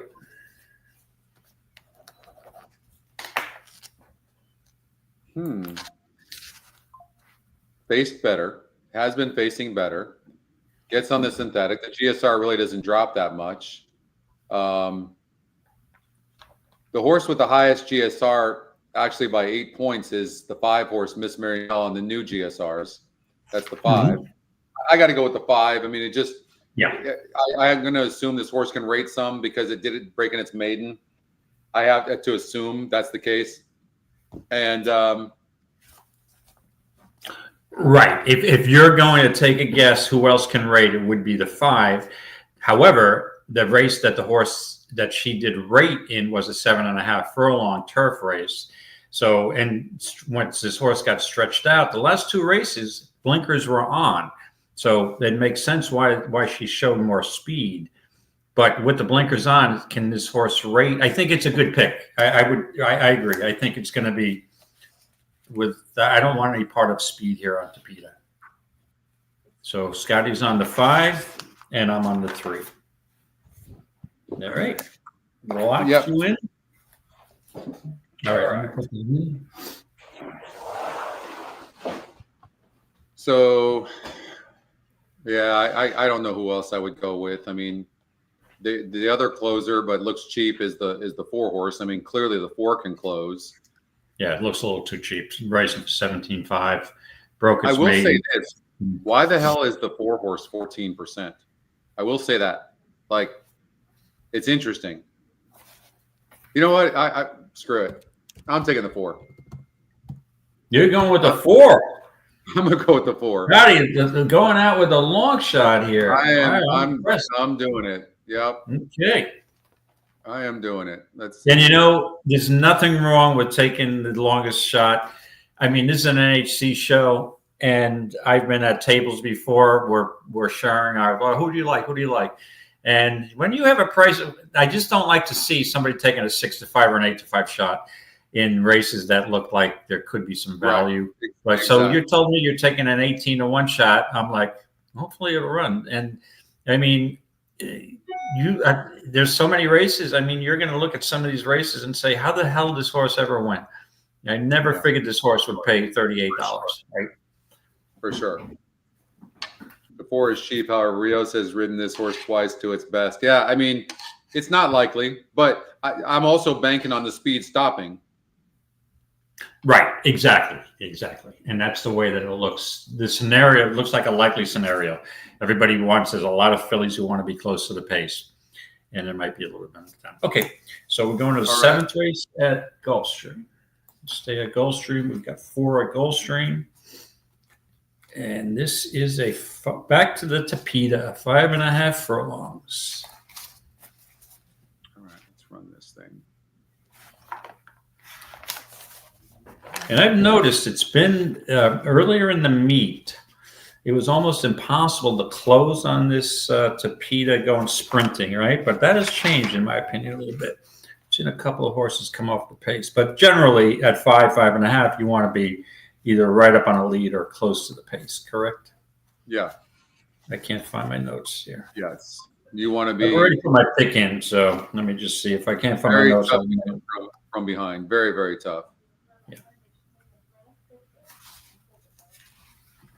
All right. I mean, the horse with all the momentum, obviously, is the 6 horse. My wife knows it all.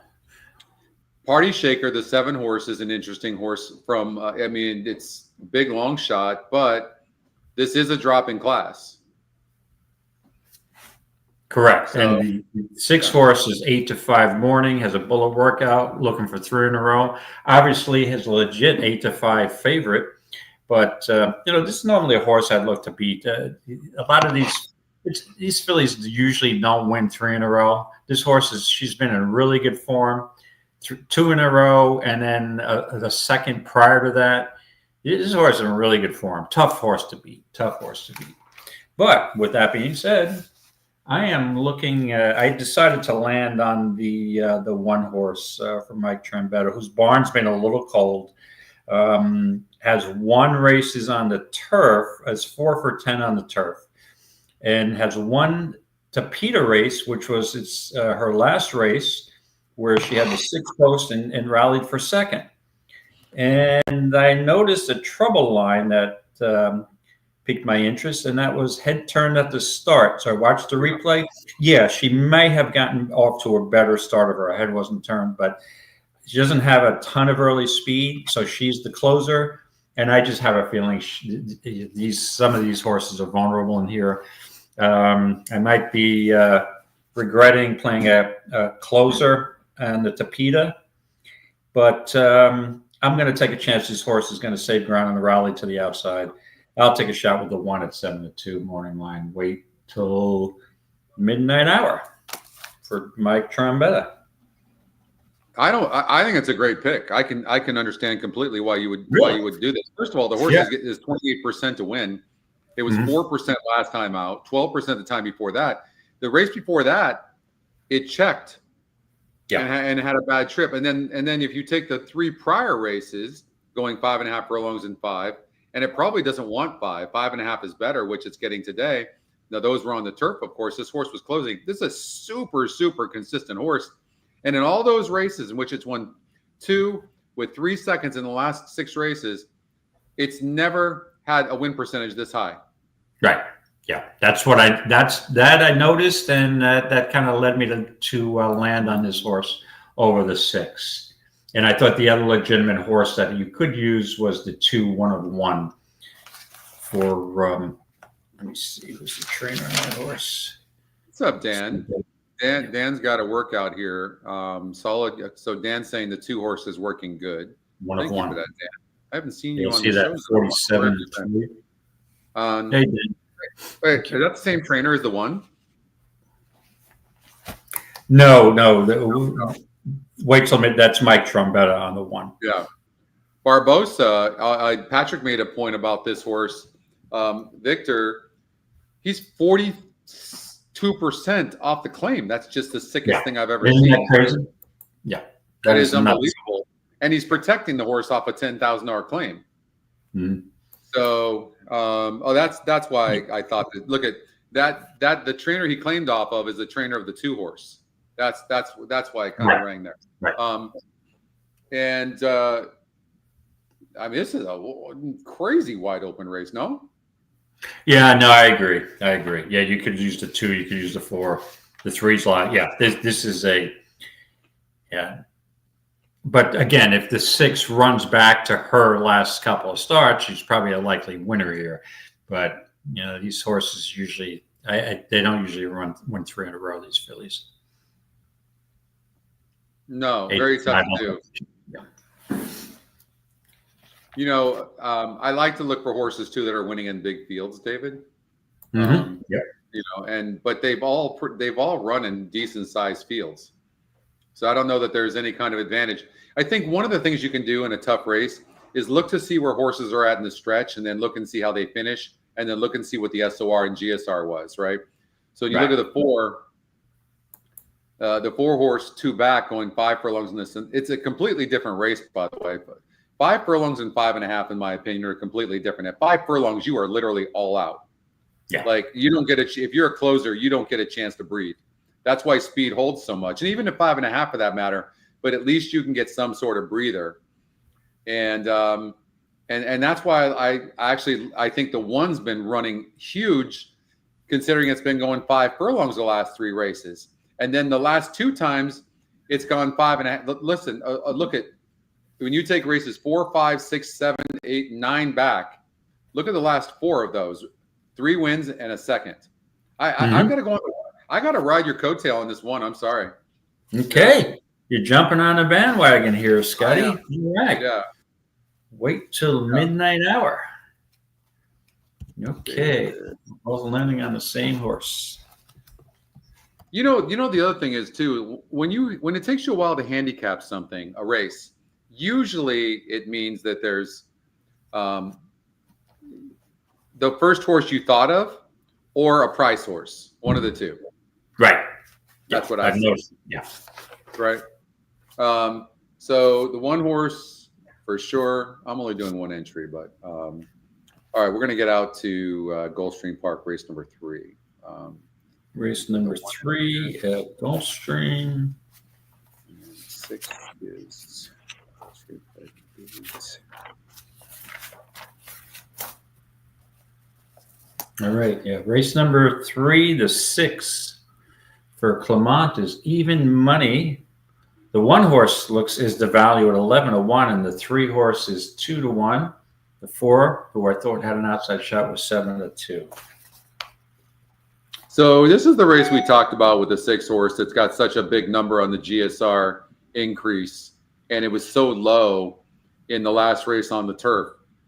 And for whatever reason, they put it on the turf, but the new GSR that we're testing says that horse wanted no part of this turf. And if that's the case, and this horse broke 10th, it's going to be very tough to beat this filly.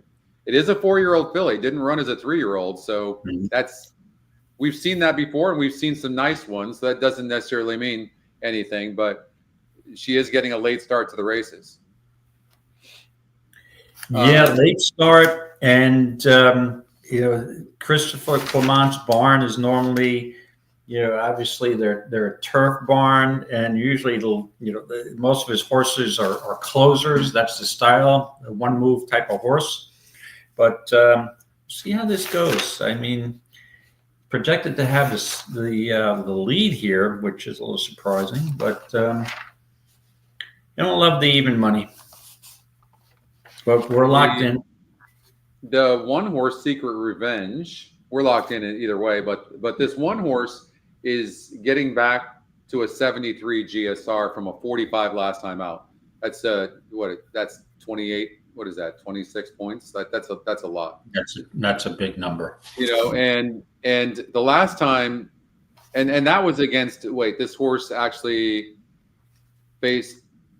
Well, the horse really only ran in its first start going 7 furlongs. That all being said, this is a drop in SOR, a win percentage from 1% to 15, and a GSR that goes up. This is the best part possible scenario. I mean, it really, really is for the one. And the one's 11-1, for goodness sakes. I don't think we're surprised about the 3 horse getting bet. I think, it could be the picks. It could be cold. 6-3-1 is what it end up could be. I think the 1 is a really fair horse to put in the exotics.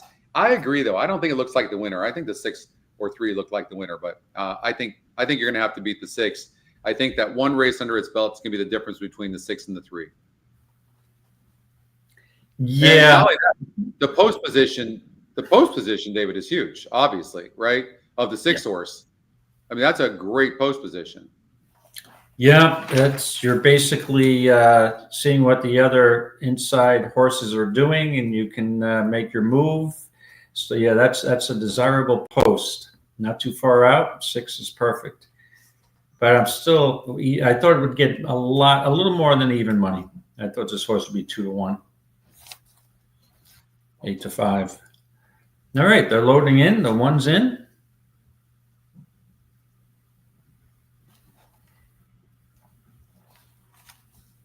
Where can I find my notes?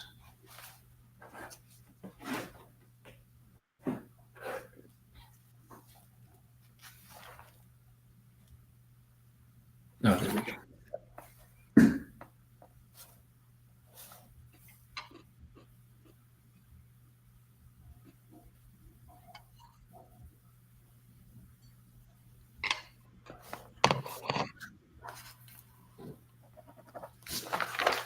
All right, good luck, everybody.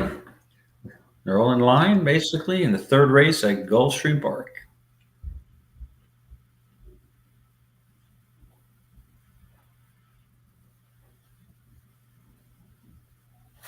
First time starter, 5 horse gets the lead.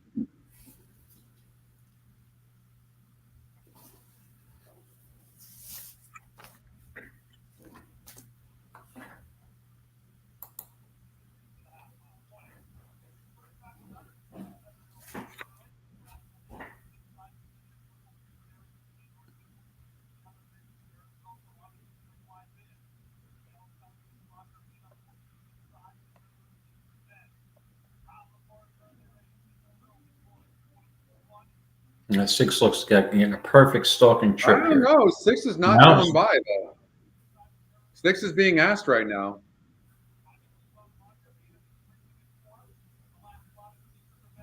Yeah, you're right. And switch leads. She's reluctant to go by. Yeah, she doesn't have much. No. Wow, look at that. The 1's flying. Look at this. Yeah. Gets up for second. Yeah, the 6 is off the board. Yeah, not good. Wow. Oh, rough start here today. Yeah, that was a good call. You like this horse, the 1 horse. And again, if you're at the NHC and you're looking at a race like this, you know there's not going to be a lot of players who have the 1 horse in a short field, right? And that was probably the value of the race. You know, again, it's $2 win place mythical, and you got a was it 8-to-1 shot on top of a 12-to-1 shot? Yeah. So you can get value out of a short field. And, you know, a lot of players at the NHC, Scotty, as you know, are looking for value out of, 12-horse fields. So sometimes it's not the worst play in the world to use a price horse in a shorter field. Look at the workouts. Look at the workouts on this 5. There were so many good horses in this race, and it was easy to grab the 3 horses, the first-time starter over the 5. That was easy.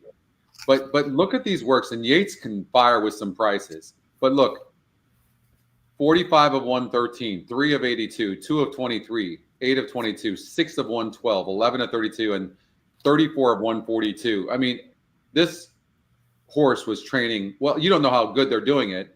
I don't know. There was no fast workout. There was no good workout report on this horse. But it was been training at Tampa Bay. That's what it was. Right. And but I mean, it's been training phenomenally. I don't know that maybe they couldn't find the race up there at Tampa. They shipped back down here for this race. That's some serious confidence. Look, 3-1 in the odds makers morning line, but this horse was 8-1 in the EquinEdge morning line and ended up going off at 8-1. But yeah, got a good price for both the first and second place finishers. 8-1 over 12, the 2 longest shots in the field, right? Yeah. How about that? I actually put the 1 horse as my top pick in one of my entries. So yeah, you get a good price there. Yeah. The 2 more races, you got a chance. I'll see where you are on the board. Don't bet a favorite doing something for the first time. That's so true. Yeah, exactly. Yes. Yeah. That is, and that's why I didn't like the even money, right? Yeah. I didn't expect to get even money, though, to be honest with you. Yeah. But we wouldn't have had the 5 either way. I would not have had the 5, so it really didn't make a difference. Yeah. It would have been yeah. And again, this just, for full disclosure, this race here, this past race at Gulfstream, it would have been a race I wouldn't have played at the NHC in any case. I would have put an X through this race. But when you're, obviously, if it was a mandatory, you have no choice. Did anybody see who won the second race at Aqueduct? I don't see the results here. The results where, David? At Aqueduct, and the 3-horse won at Aqueduct. Okay, the horse that I liked didn't fire. All right, move on. Okay, so we are on. We did the 6th and 7th at Gulfstream. So we're on race number 8. 8 at Gulfstream Park. Let's see where we are here.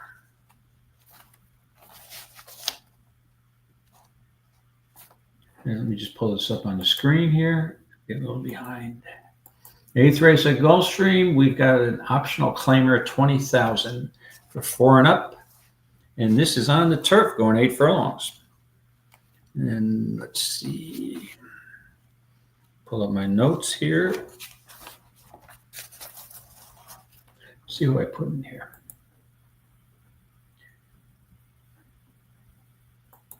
So I find this race wide open, and I think using a favorite would not be a smart move. Look at the race simulator.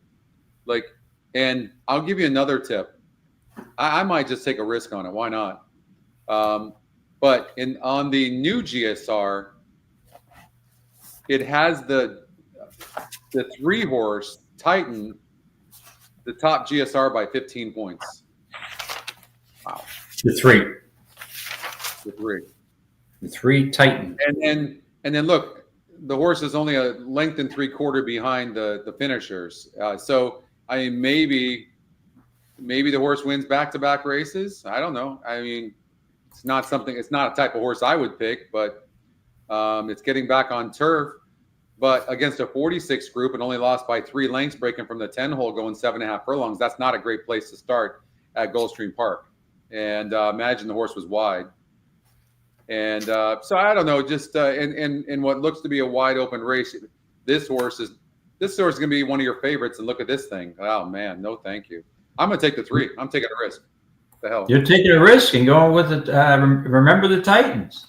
Remember the Titans. Okay. I saw this race a little differently. Obviously, the 1 is got a pretty big pace metric advantage, second off a layoff. Just missed in last race. That horse could be tough to catch from the inside post. But and again, this is normally a horse that the horse that I landed on is normally somebody I'd be reluctant to take because of the IRAD money. But I just think the 2, Jack Kerouac, sits off the pace of the 1. IRAD usually doesn't make many mistakes. Switching from synthetic back to the turf, where this horse has won 2 races on the turf, 1 at the distance. Was formerly racing on the West Coast, Santa Anita, Del Mar, Los Al, and before that at Tampa. I think this horse is in a good position here, stalking that the speed from the inside. And so I'm all over the 2, Jack Kerouac at 7-2. Would probably get less than that with IRAD on, but I'll take the shot. A lot of my picks are pretty logical heading into this qualifier. So 2, Jack Kerouac for me, and you're taking the 3, Titan. I'm going to take the 3. I will say this though, and the horse is going to go off as well. It says 6-1, but and maybe it will. I will say this: in a race where you don't love anybody, if there's a pace horse, there's a likelihood the horse on the lead wins because the other horses don't close or finish, and the 1 horse is coming off a long layoff, and the horse is also 29% and barely lost off that layoff and comes back against what appears to be a little bit tougher. But is it really tougher? These don't look all that great. So I don't necessarily think these are all that tougher. Now, the 4 horse, you could make a case that the horse is going on turf for the first time, and it's been facing better horses for sure. There's no doubt about that. Gonzalez is aboard again, and it's stretching out to 8 furlongs. So it's got to go 2 turns and a different surface for the first time. But by far, it's the class of the field. And I'm looking at the new GSRs, and the new GSRs say that turf is going to be no problem for this horse. So maybe the 4 is the horse we have to play.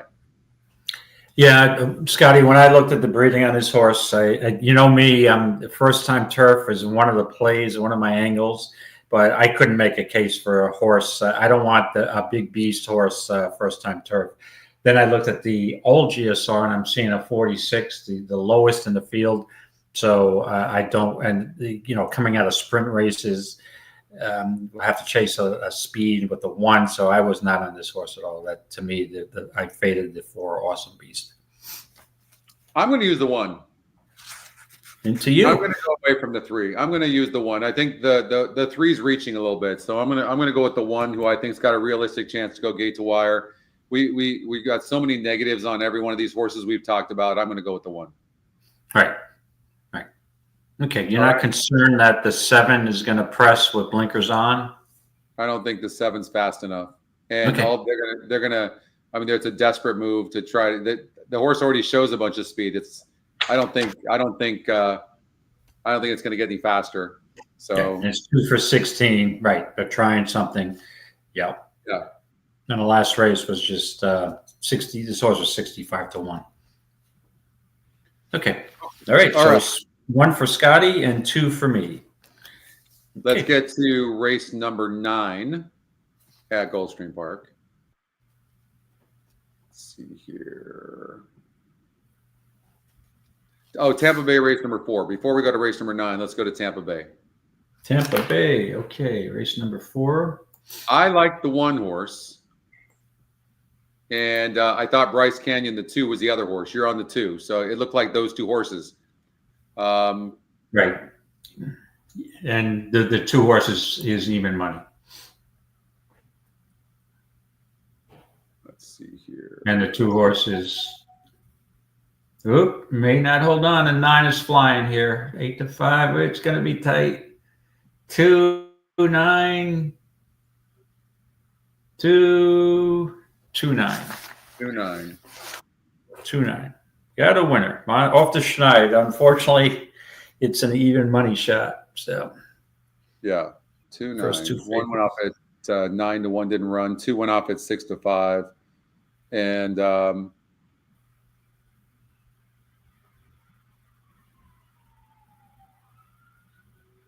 right. LP at 5 at Aqueduct. Let's see here. Laurel Park. Santa Anita's in 85 minutes. Let's do Laurel Park real quick. Sure.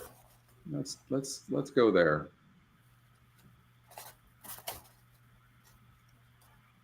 We're going to park at Laurel. Okay. Where Yep. are we? All right. I didn't really look at this race, but let's take a shot.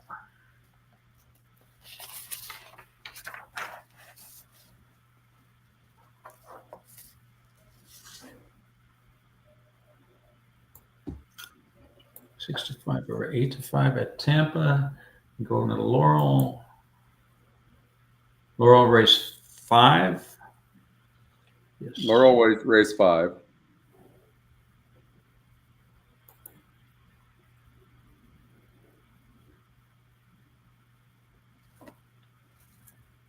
And let's look at the 1 horse. The 1 horse is going from 20,000, got claimed by Anthony Ferrier. Anthony is 25% off the claim, does draw the rail, and that's a cut back to 5.5. The GSR stays the same.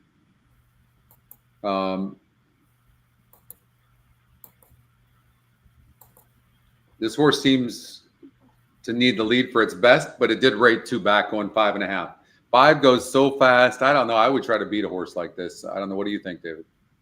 Yeah, I'm just looking at some numbers here. The horse that popped out to me, who may, these horses seem to take turns beating each other. This is the track condition is this still off the track? Where's the track condition? Do I have that here? I'm looking at a GSR for the 4 horse. I think the 4 horse, it looks like value here at that price, 6 to 1. But it's morning line 15 to 1. I mean, this one clearly needs a lead. There's going to be a lot of speed in this race. The 5 horse is second off the layoff. There's a lot of speed in here. Like I just think you're looking at a closer, and it would be, I like the 2 and the 5 personally. I think the 1's right there somewhere as well. Yeah, cutting back from 6 to 5.5. Yeah, I would take a shot with the 4 horse here, being on the front end. Gets in light with the bug jock. Yeah, why not? I'd take a shot with that horse to 4. How about wire-to-wire job?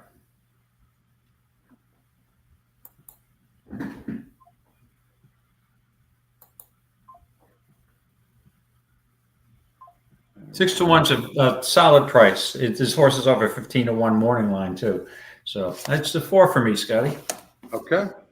Good luck, everybody.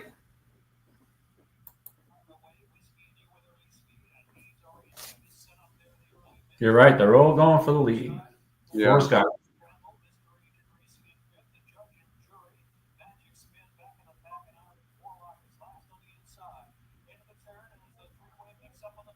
Yeah, they're all going. The 4 is probably spent. Yeah, Speed Duel.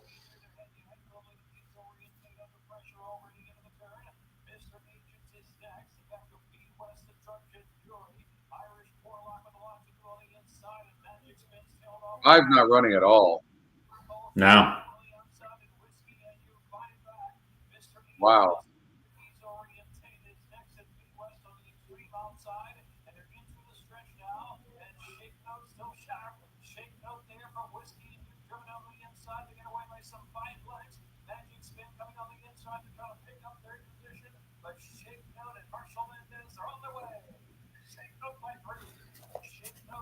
Shape Note, Anthony Furrier. Looks like that result, I don't get at all. I mean, that race did not run anywhere near. Yeah. Interesting. 7 at 4-1. Well, you've got. Did you like anything in Aqueduct? In the third race, I didn't really have any opinion in the third race at the Big A. No. Okay. No.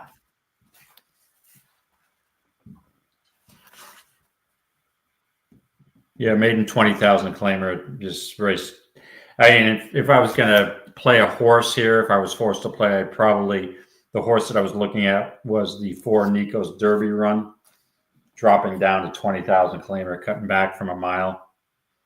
But the last race was awful. Didn't lift a hoof. Katie Davis on. Broderick has been at that maiden 20 level twice, 2 seconds. I don't think that horse. I've got the suspicion that Broderick doesn't really want to win, and I think the 6 is live. And the 2, to me, at even money could be vulnerable. Yeah, I think I would play the 4. Yeah, if I was going to play. Yeah. Yeah, I mean, it's not that inspiring of a race to me. No, agreed. Okay, let's go to Tampa Bay. Oh, we did Gulfstream Park 9. We got to go there first. All right. So, yeah, Oldie is in 39th in the feeder. Okay, let's take a look. All right, Oldie. Oldie, who do you have? Let me see. In the next race.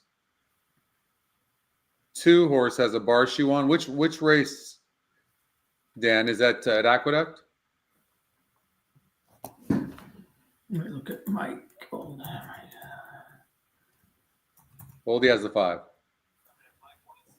Michael Oldham has the 5. Okay. Yeah, you would need to get this one home, I think. That's in Gulfstream Park, race number 4, correct? Gulfstream Park, race number 4. Yep. Yeah, in 8 minutes. Okay. Yeah, I've got the 5 also, but I'm too far out. All right, 8 minutes. I'm rooting for Oldie, obviously, but yeah, sure. Let's go, Oldie. I didn't like the last race, and I recognize that I mean the horse got bumped at the start.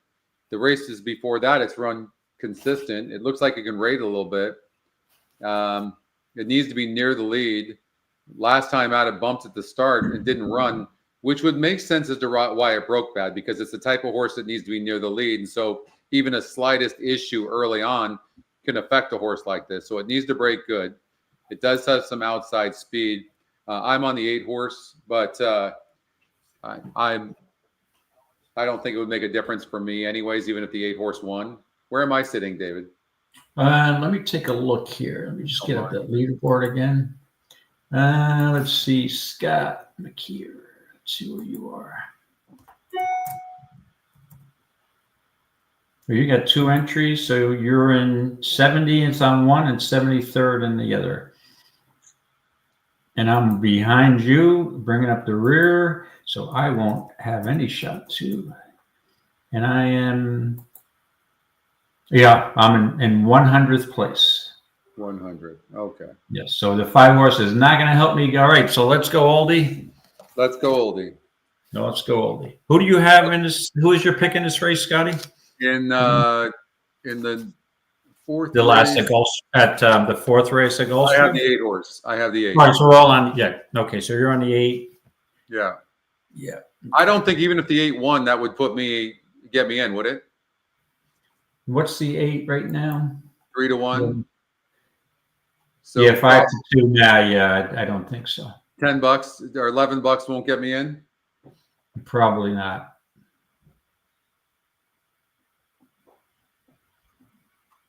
Let me just see how many.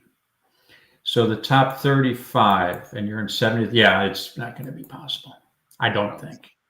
Okay. You probably need at least a $15 horse.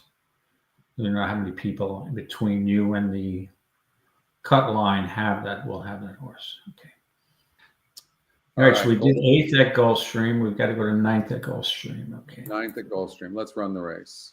Okay, this is an easy one for me. Yeah? Yeah, I got an old victim in here.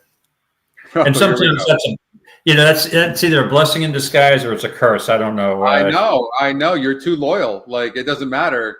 Like, you're gonna do that horse no matter what. I actually have a price horse in here, actually. Yeah.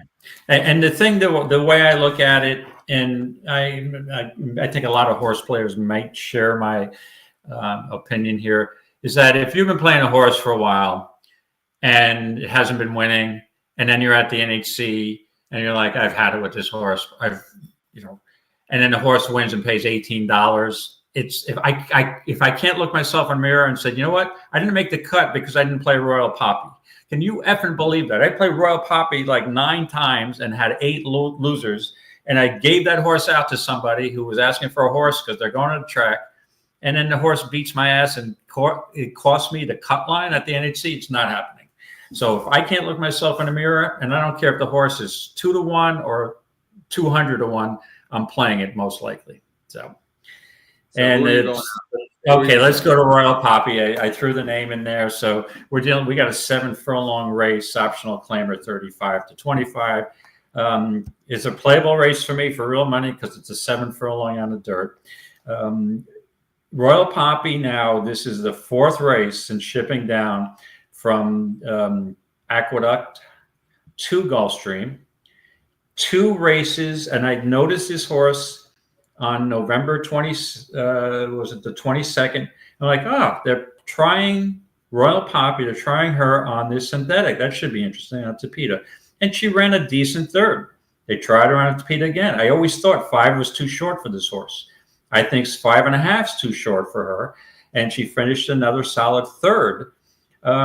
Then goes back to dirt, and I did have her that day. She had the inside post. She had a good stalking trip, just couldn't get there, and she was steady. To me, this horse wants 7, has won at 7. The 3 for 20 record does concern me a bit with 6 place finishes and 5 show finishes. But at this point, I think this horse, 4th race off, 2nd race back to, I think, the preferred surface off 3 pretty decent races, is ready to fire. It's all the 1 Royal Poppy for me, Scotty. How do you see this race? I love the 1, but I'm going to go with the 3 that comes out of the same race. That was a really nice effort. Had some trouble. Went 8 wide in the stretch and still only lost by 3/4 of a length. That was off a layoff. Comes back here, gets the extra distance, and I think that this horse might run a huge race, and you might even get 10-1.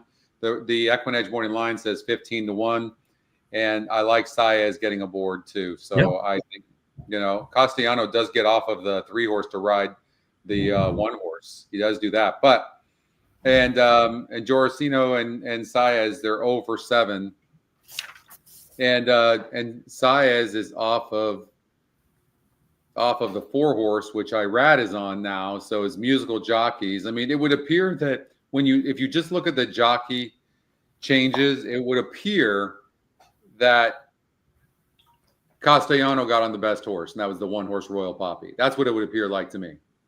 Mm-hmm. But I mean, yeah, I'm surprised Castellano got off of that 3, and at a price, I think I got to take a chance. So, and I think it'll come down to which one. I think the 3 will run a good race. I just think which one will get the better trip, and the 1 does seem to cause itself some trouble a lot. So right, and the 1 post can be tricky going 7. Now the 2, the Safi horse, Stormy Matoli, is a speed. She's a speedball. She will have the lead, but if you notice her a debut race on August 23rd at Gulfstream. She had a clear lead, just barely hung on at 7. So if she faces any pace pressure today, she might, and the pace pressure may be from the 1. But I think the strategy for Castellano would be stalk the 2, take the lead coming down the stretch, and then try to hold on. And I think you're right. I think the 3, off that second race off a layoff, only lost to Royal Poppy by a nose, and that horse could be flying late at 7. Is 1 at 7 from. I like your pick, Scotty, the 3. Yeah, Dan likes the 7 horse. The 7 is training great. You can see Dan's notes right here. Yeah, 7's got a shot. Mm-hmm. Right, 7's got a shot. He also had some positive notes on the 2 horse Stormy Matoli, who maybe Stormy is going to be able to handle increase in class. Maybe. I mean, it certainly didn't look like it 2 back against the 62 group, did it? So yeah. I don't know. I'm leaning towards the 2 horse stopping. And it's you better be much the best to go gate to wire at 7 furlongs here. Oh my, Scotty Longshot winner at 17-1 over at Fairgrounds. Wow. All right, those Scotty Longshots. And Patrick agrees with Dan that there's a ton to watch. You're talking about old school. You're talking about old school OGs of EquinEdge right there. I'm talking about Patrick and Dan. There you go. That's good. Yeah. God, I really like your 1 Royal Poppy as well. But you know what? You have to. I'm trying to prepare myself for the NHC, and you got to take chances like this with these types of horses. And the one's gonna get bet. 1 will probably be your second choice in the race. 7 will be bet. 4 will be bet. 2, but I'm gonna stick with the 3. I'm going to stick with the 3. Right, and that looks like, I agree with you. That's a solid NHC play. It is.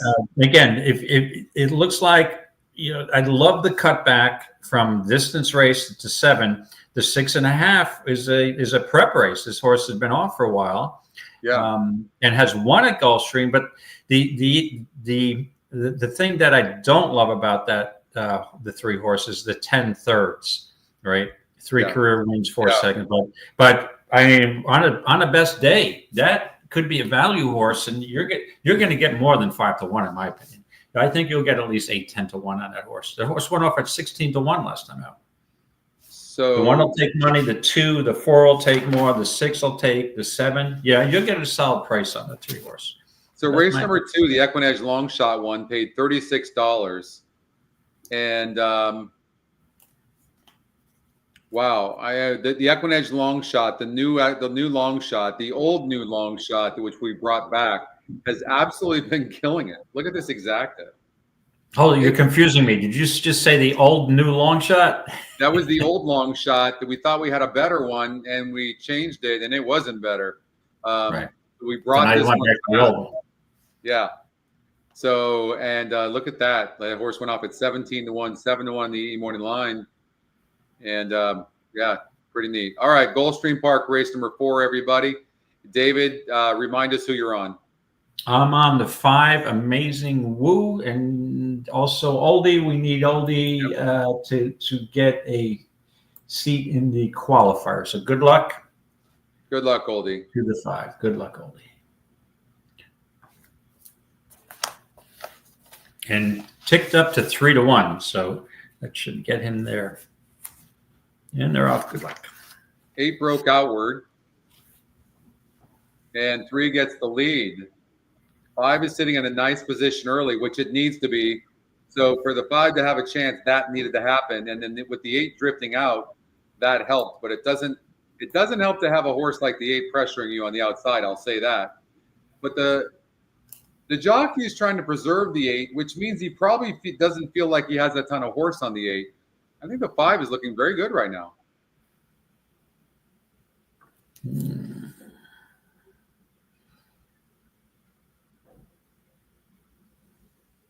There's something about Irad that gives a lot of confidence in horses, doesn't it? Right? Yeah, I think just his attitude, the way he rides. You know what I mean? Like they must feel it. I don't know. I mean, you can just see, and the horse ran so poorly last time out, and now he's running like unbelievable. All right, so he's struggling a little bit right now, and the threes has got. Here comes the one horse, Come Dream With Me, who I thought was going to be part of the pace. Now the 5's running with its head up, and it's not going to get in the money. No, 5's not going to get it done. No.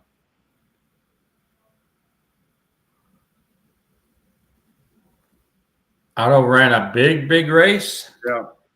1, 3, 5, everybody. 1, 3, 5. 1, 3, 5. Okay. 1 was the EquinEdge second pick. Let's see here. There we go. 22%. It looked like a wide open race on paper. Yeah. But 3 was the EquinEdge long shot. And 5 horse Amazing Woo ended up for third. Sorry, Oldie. Yeah, sorry, Oldie. Get him next time. What? So what Justin did? We literally 2 days prior we had just released the horses to watch, these ones, and it was like a shiny new toy. And Justin really relied on that, and ended up. That's. I'm sure there were some other things, but I think Justin would admit that the horses to watch. I mean, he was grabbing those, and that in fact that helped a lot of us that last year. The horses to watch. This was new, and he was using that. And you can see the 3 horse. That horse was a horse to watch as well. So, and you get price horses here. You can see it's a negative 2% ROI. They only win 13% of the time. This horse was actually 13%, ironically, and 42% in the money. But you get prices like this, and you can make some money. And the EE Morning Line had the horse at 5-2, so you can see. So for me, the 3's a play, and I missed this earlier, but it is a play for it being a horse to watch, top pace, top GSR, EE long shot.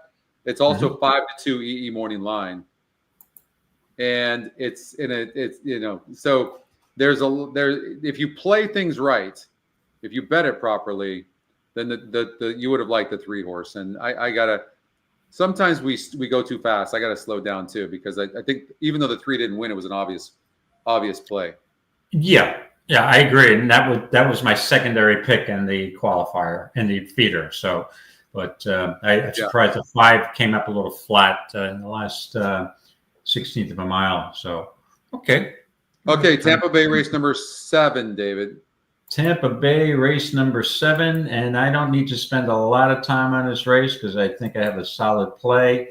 I'm always a little reluctant to use a shorter priced horse in a large field, but what the hell. You've got horses that are going to take money of the 2 consolation prize. Anytime you got a first time Chad Brown, he's going to take money.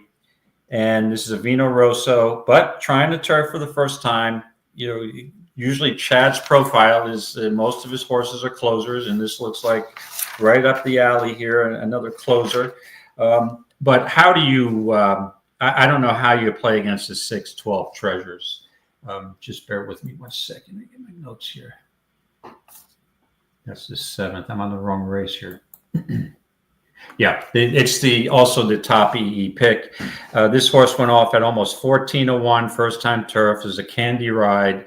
Castanon was on the mount and had an outside post, the 8 out of 10 post, stalked the pace and held on, kind of tired, but held on nicely for third. Off that race, I mean, if it doesn't look like there's a lot of world beaters in here. It could be a suspect field, but I hate to take a short price, and maybe the strategy for this race should be to look at a long shot finishing second. But at this point, I'll just take the short price and move on with the 6-12 Treasures for Owen Hardy. All right, so David is taking the 6. Okay, I'm coming with a bomb. Okay, that's the spirit. I like to hear it. All right, look at this. Look at the 5 horse, first time starter. 38 of 118 here, 18 of 56, 13 of 49, 9 of 27. Like, and now they're just cruising. This horse has been fit and ready to go. And on the new GSRs, it's the top GSR. Not by a lot, but it is the top GSR. And Eric Reed, he's only 9% with first-time starters, but there's nobody all that great in here. The 6 horse, what I see with these types of horses so much, David, is, on paper, this horse looks like the horse to beat. But I can't tell you, most of these second-time starters that run good first time out lose. Okay. Right? They lose. And so for me, the risk is not worth the projected odds for me. And right. It is a Godolphin horse, but they clearly don't love this horse. It's a gelding already. It's at Tampa. I think it's just an average horse. That's what I think it is. They're all average horses for that matter. But that's all the other reason why I think that maybe we could get a price in here. The other reason why I'm considering, why I'm going to use the 5, is the 2 horses 4-1 in the EE morning line. Chad Brown is bringing the horse here. And on the 2 horse, and when I sorted the GSR on the new GSR, it has the horse at a 50 GSR. So clearly the 2 horse isn't all that much. The odds maker obviously made this horse 9-5 because it's Chad Brown. But the EquinEdge morning line looks at the trainer too, and it wasn't impressed. It's 4-1. So for all those reasons, I think that the 5 horse is the horse I'm going to go with. But I'll give you another horse, and that's the EquinEdge second pick. I can see where this horse maybe can run a good race here, and it's been kind of knocking on the door, facing big horse, a lot of horses, and it's a long shot as well. The fact that it's the EquinEdge second pick, it has to give you a double take. So yeah, you know what I mean. But I'm going to go with the 5, feeling like maybe I'm missing out on the 1 horse, but I'm going to take a chance on the 5. Okay. The only other horse that I wanted to mention here, Scotty, who I think has a big shot, is the 7 Authentic Honor. This horse, this is Mike Denis, who had a winner on the card earlier today. Began his career sprinting 5.5 on the turf at Monmouth, and that's Mike Denis' track during the summer and early fall. And that was a nice second. And there was this trouble line. It had steadied. I didn't watch the replay, but had a solid second. Then off the layoff, comes to Tampa. And if you'll notice, we had a trouble line bobbled start. Ran in the same race as 12 Treasures, the 6 horse, who I do like, and was actually bet down lower at 9-1 compared to 12 Treasures, 13-1. And I made that race is probably a throwout because of that bobbled start. So I think that horse it could bounce back here. So the more I look at it, maybe the way to go is to use the longer price 7 over the 6. But at this case, if I have 2 entries, I'll have the 6 on one and the 7 on the other. So it's a 6. Yeah, I include the 7 there. Okay. Now we've got to cover Tampa Bay race number 8. Tampa Bay race number 8. Okay, we have a 7 furlong race on the dirt, claiming 16,000. Non-winners a 3 lifetime for 4 and up. Let me just pull that up. Let me see. Oh, this is a wide up. This race was a head scratcher, Scotty. Yeah. Wow.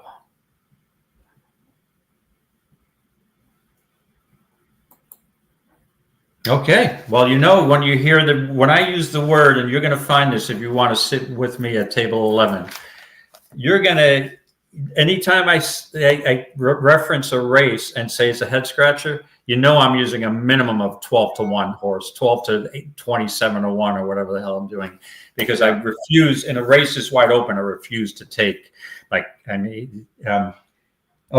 horse that would have been the favorite as a 6 is scratched off that long layoff, but I'm not going to take a horse that's morning line 7-2. Like Smart Joker, I think, has a shot, but the horse I came up with here is 3rd off a layoff, and we're going 7 furlongs here. And I'll just get right to it. The horse I like here is the 7 Bahamian Native. To me, you can throw out the last race, going 2 turns on a sloppy track. The horse is 0 for 2 on an off track. This is a Hawthorne shipper and been racing at Indy. But if you look back early in its career, has raced at Tampa and had a second place finish at 7 furlongs back on March 6th of 24. A lot of races in 24, had that layoff from August to December. The first race back off the layoff at 7 was not good. Stalked the pace and just tired, and the last race wasn't good. Can this horse wake up, third off a layoff? I'm taking a shot.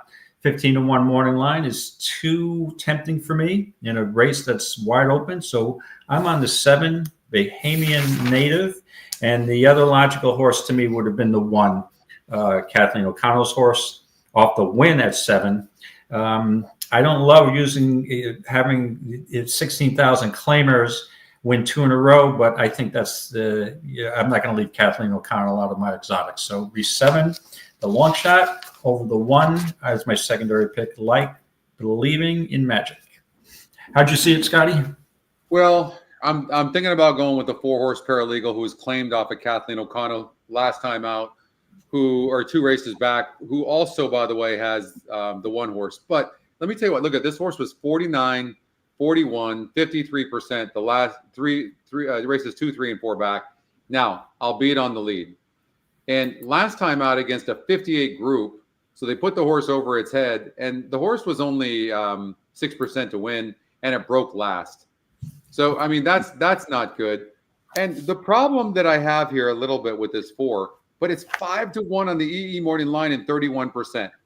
Now, but I always tell you, the system doesn't, the race simulator, or I'm sorry, the picks, none of these algorithms know what the pace scenario is.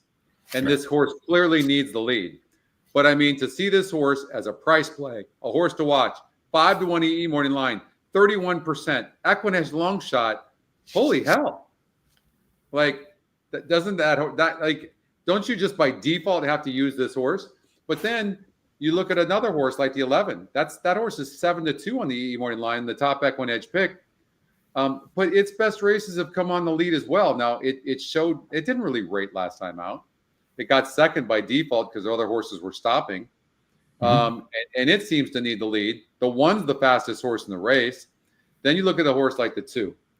The 2's best races have been on or near the lead. It looks like it can rate a little bit, but definitely not much. And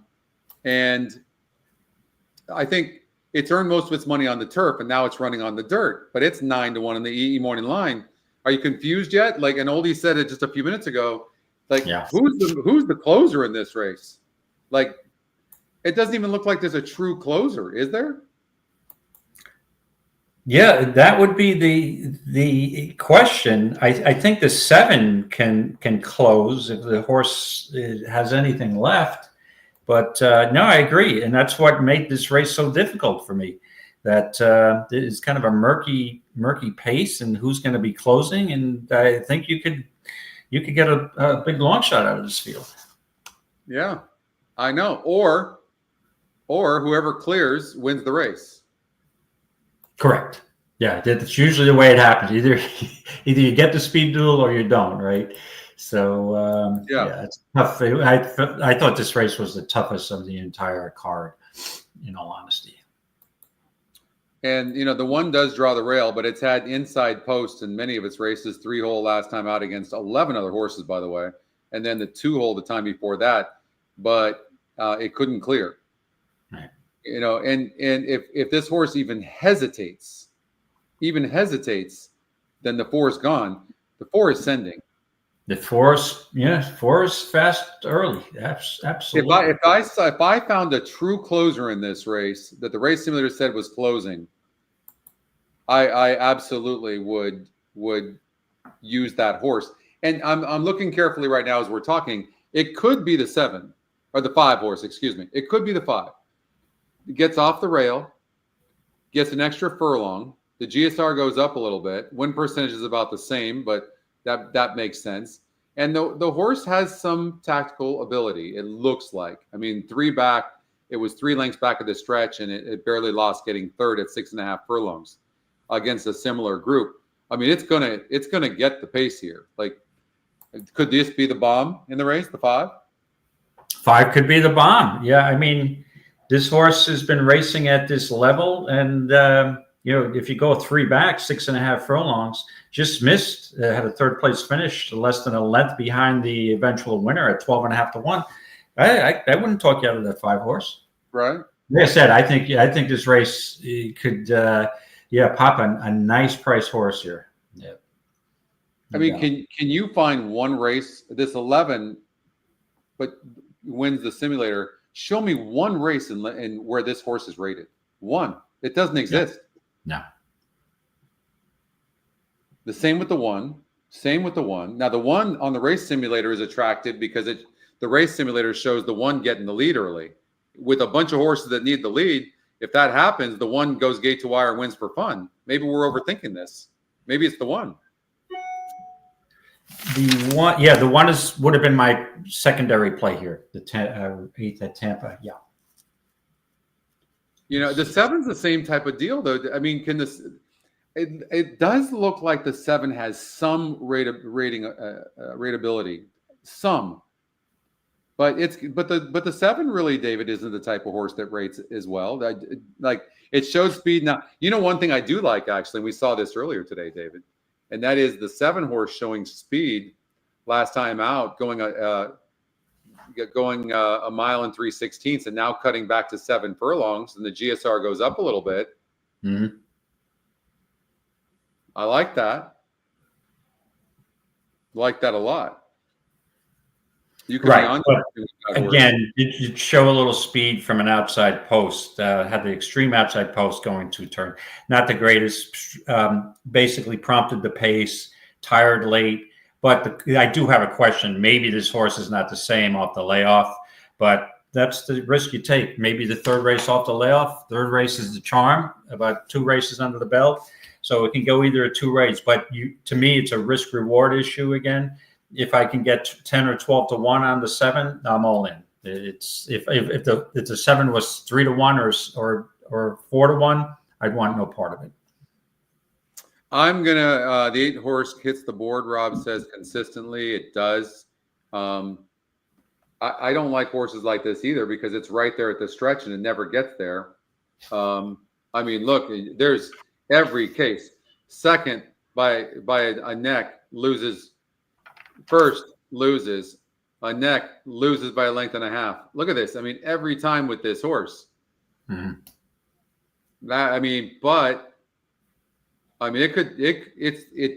It's gonna be tactical. Marin's already won a race. I mean, the 8's a logical contender in here for sure. Oh yeah.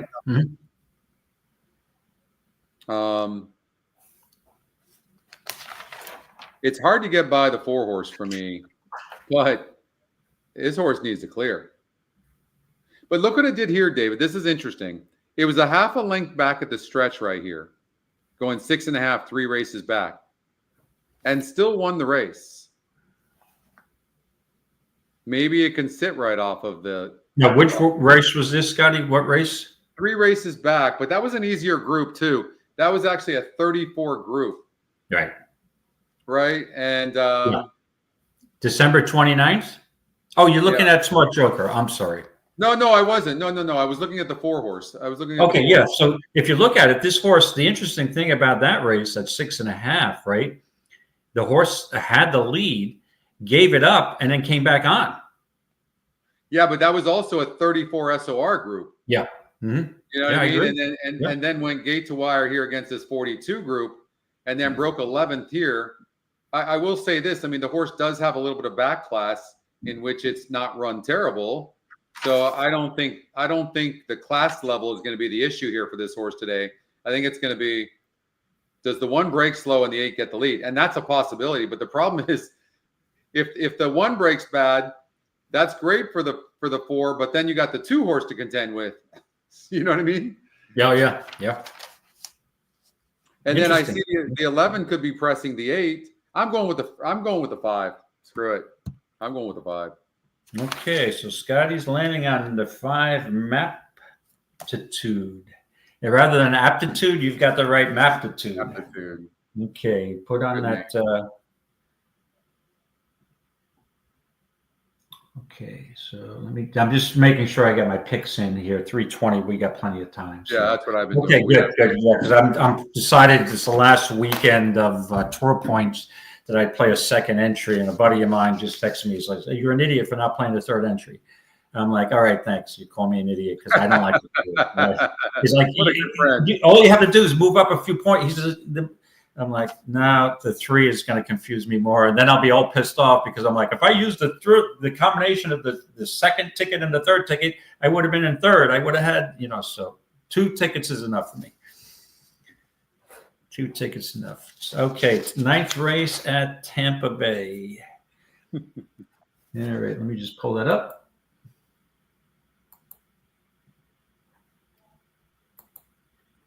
All right. We seem to have a couple of now. There are some late scratches here. I didn't get the late scratches later. We got the 5 is out, and that's it. 5 is out. That's and it. You took the 3 and the 6 out. Oh, that's my exacta. You took out my exacta. I'm only kidding. Just notice the 6. The trainer is 3 for 7 at this meet. Amata. If the 3 win or 6 wins, I'll give you my watch. You know what? Did you notice something about the 6 horse? What? First time turf. Looking at Lucky. I got to check out the GSR here because I might have to use this horse on my second ticket and change Here we my mind. go. Here 30 we go. to 1% chance to win. What's the GSR? Actually, the horse's turf numbers are similar to the dirt numbers on the new number. So they're not better, they're not worse. They're the same. Stretches out to 1.125 miles. Looking at Lucky. I originally I thought this race again. Going to 1.125 miles, and this race was just so wide open. I didn't know which way to go. The one I think I played last time out, first time synthetic for Clement. Forget Clement. You see what happens with me and Clement. So the 2, I'm tossing both the 1 and the 4. I thought the 2 for Mike Denis had a shot here. He's been knocking on the door, but seems to lose ground late. Does he really want, or she really want to go 1.125 miles? So I kind of faded the 2, and that's the top EE pick. I think you got to use the 11 counterintelligence Chad Brown. Now I prefer Chad Brown second off a in a second start, and didn't really run great on October 17th at Aqueduct, but this is a Peter Brandt, Chad Brown connection. It's hard to leave out. But the horse I originally settled on was the 10 Strike Up, the flatter filly, second time out for Vicky Oliver. Had a decent, the first start at a mile at 22 to 1.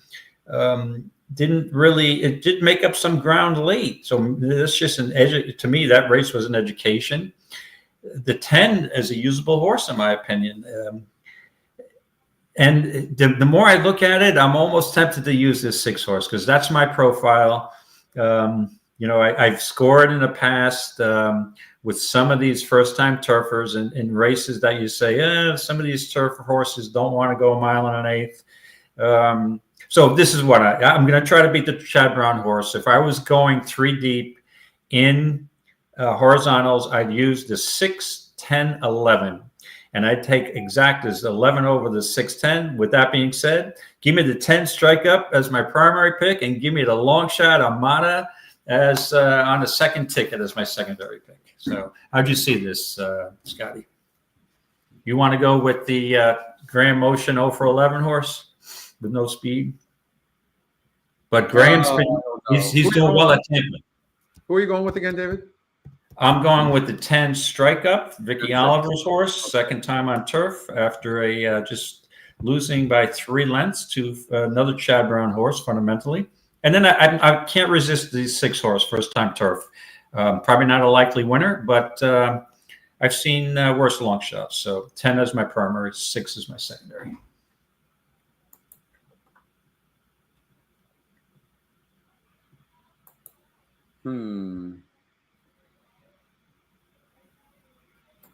What? This is not an easy race. No.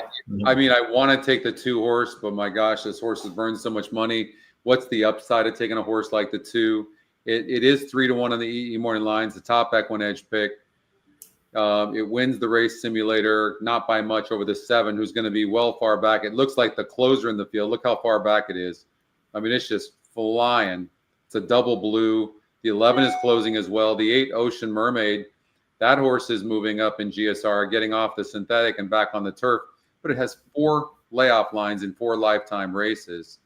So you can't really love that. I'm looking. The GSR for the 8 horse on the new numbers is average. It's not great.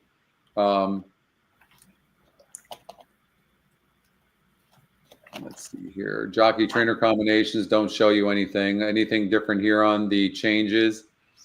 Not really. You know, we always talk about this. You always talk about this. Like, which are the horses that are really bred to go longer?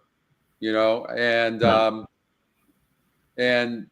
the 7 is one of them. The 11 is one of them. The 2 is one of them, and the 1 is one of them. 1 is definitely one of them. Mm-hmm. Right, and I mean, the 1 did not run very good last time out. Bump start, but that was on synthetic. And look at did you notice the distance of that race? 1 3/16 on the synthetic. Yeah. Now, was that must have been originally carded for the turf course, you would think, right? Probably. I'll tell you right now. Hold on. Yeah. You got the new. Mm-hmm. The new EE will tell us that. The new EE will tell us that. Let's see here. It was not. Okay. Which horse? Hold on. No. Which horse is it again? The 1 Tendresse, 1 3/16, which is an odd distance for the Tapia. Oh, wait, I'm on the wrong race. That's why. Okay. Number 9, the 1.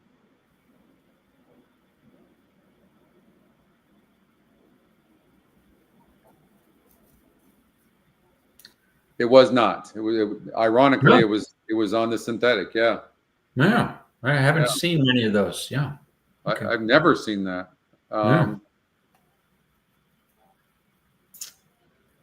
So, okay. The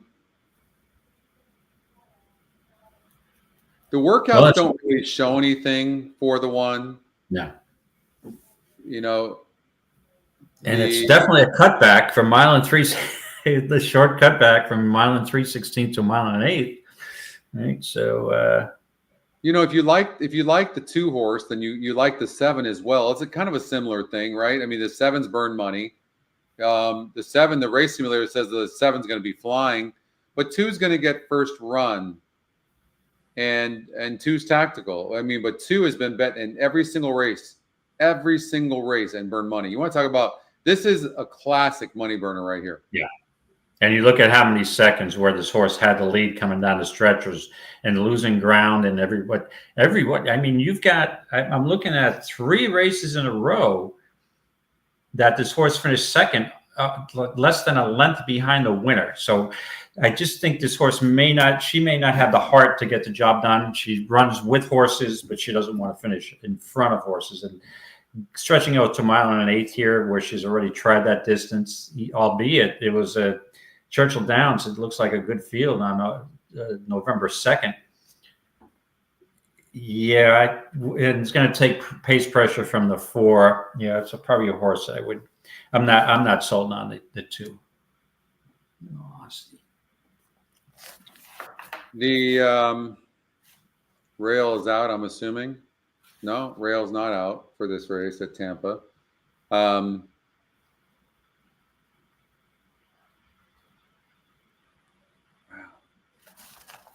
What about the 12 horse, This Country?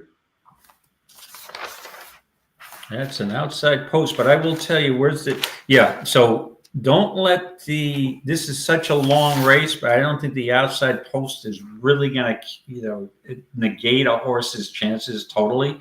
This is a constitution, probably will like the distance. Jimmy Toner. Yeah, I mean, you could use that horse. I wouldn't have any issues with it. Yeah. They're going into the gate over at Gulfstream Park, race number 5. Let's just watch this race. And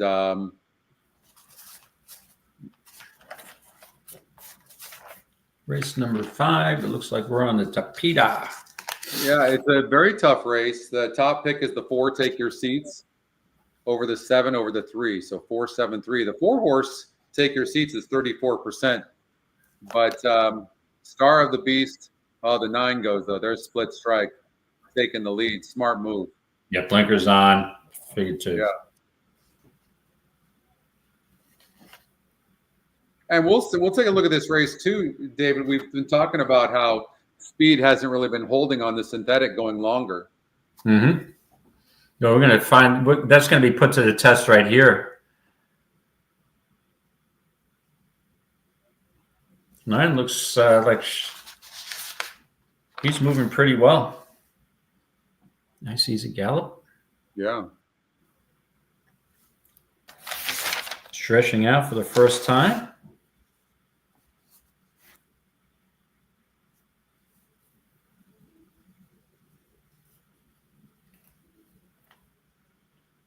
So Tyler is aboard the 4 horse, and this horse broke its maiden by 4 3/4 lengths last time. So proper placement for the 4. Still tough to beat winners. First time out, and the 4 is backing up, and you see that these horses get overbet constantly. Yep. Just stopped. And there's a 9 horse. Won the race at the start, David. Not so fast. No, you're not catching that. Yeah, not going to catch. 3's not going to catch. No. Mm-mm. Yeah. Well, there goes the. But again, we're looking at speed from the outside post. This horse had an outside journey all the way around. So is it more of a case that you want to be on the outside part of the track and not the inside when you have speed? But yeah, you could tell when that horse got the lead. After the half, the horse was moving really, really smoothly. So it looked like going to have a good chance to hold on there. 8 to 1 is a solid price. Right. That's off a 9 to 2 morning line. That's got NHC horse written all over it. All over it. Yep. An overlay at 8 to 1, and let's see here, Tampa Bay or right. Gulfstream. So we talked about 2 back, right? Claimed 2 back, and then did not run a bad race. I would have liked this horse if I would have seen it because it's going up in GSR a little bit. Win percentage is fine. It didn't run a bad race against a 56 group, and now it's stretching out.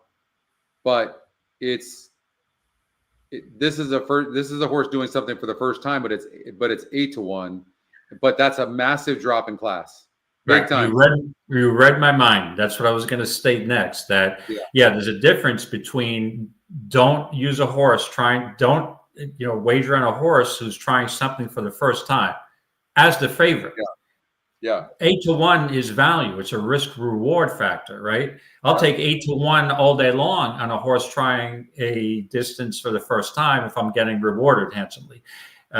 Where to me, the 4 at that price, Take Your Seats, the Chad Brown horse, is a complete no use in any contest, based on breaking its maiden at 17.5 impressively on the surface, and then dropping down to 12.5.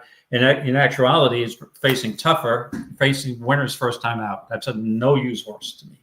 And look, the race simulator is saying the 9's going to get the lead, like with the 5 horse right there. Look at that. I mean. And the jockey, the Bug, sent this horse. And this is also a sprinter stretching out, right? But yet the GSR is saying, hold on, little fella. This is not a problem for this horse. Look at 9 furlongs here, 7 furlongs, 6.5. This horse has no problem getting mile and 70, obviously. This is where you have to do your homework and really look at every horse carefully. And if you would have come away liking this horse for sure. And then the 4 horse, we talk about this all the time. Because this horse on paper won by 4 3/4 lengths, that's a maiden. These horses come back to beat winners only 5% of the time. This is the biggest thing, David, I can tell you in the NHC. I have a lot of, 3 or 4 different things that I look for price horses. Mm-hmm. But the number one thing is horses that have a low morning line that just broke their maiden, facing winners for the first time. Right. It's one of the biggest things I'm looking for. to try to beat No. favorites. I am totally 100% agree with you, Scotty. All right, we got a few more to do. The next race at Gulfstream, so we still have to finish up Tampa Bay race number 9. It's my fault because I was stalling because I'm not sure what to do. But let's go back out there. Hold on. Okay.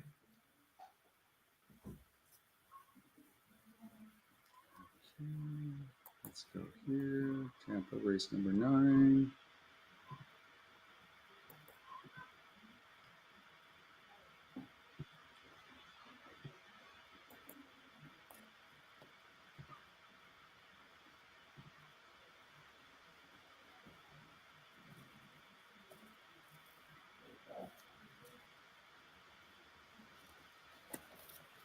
So what are your thoughts in here, David? Do you have a strong opinion in here?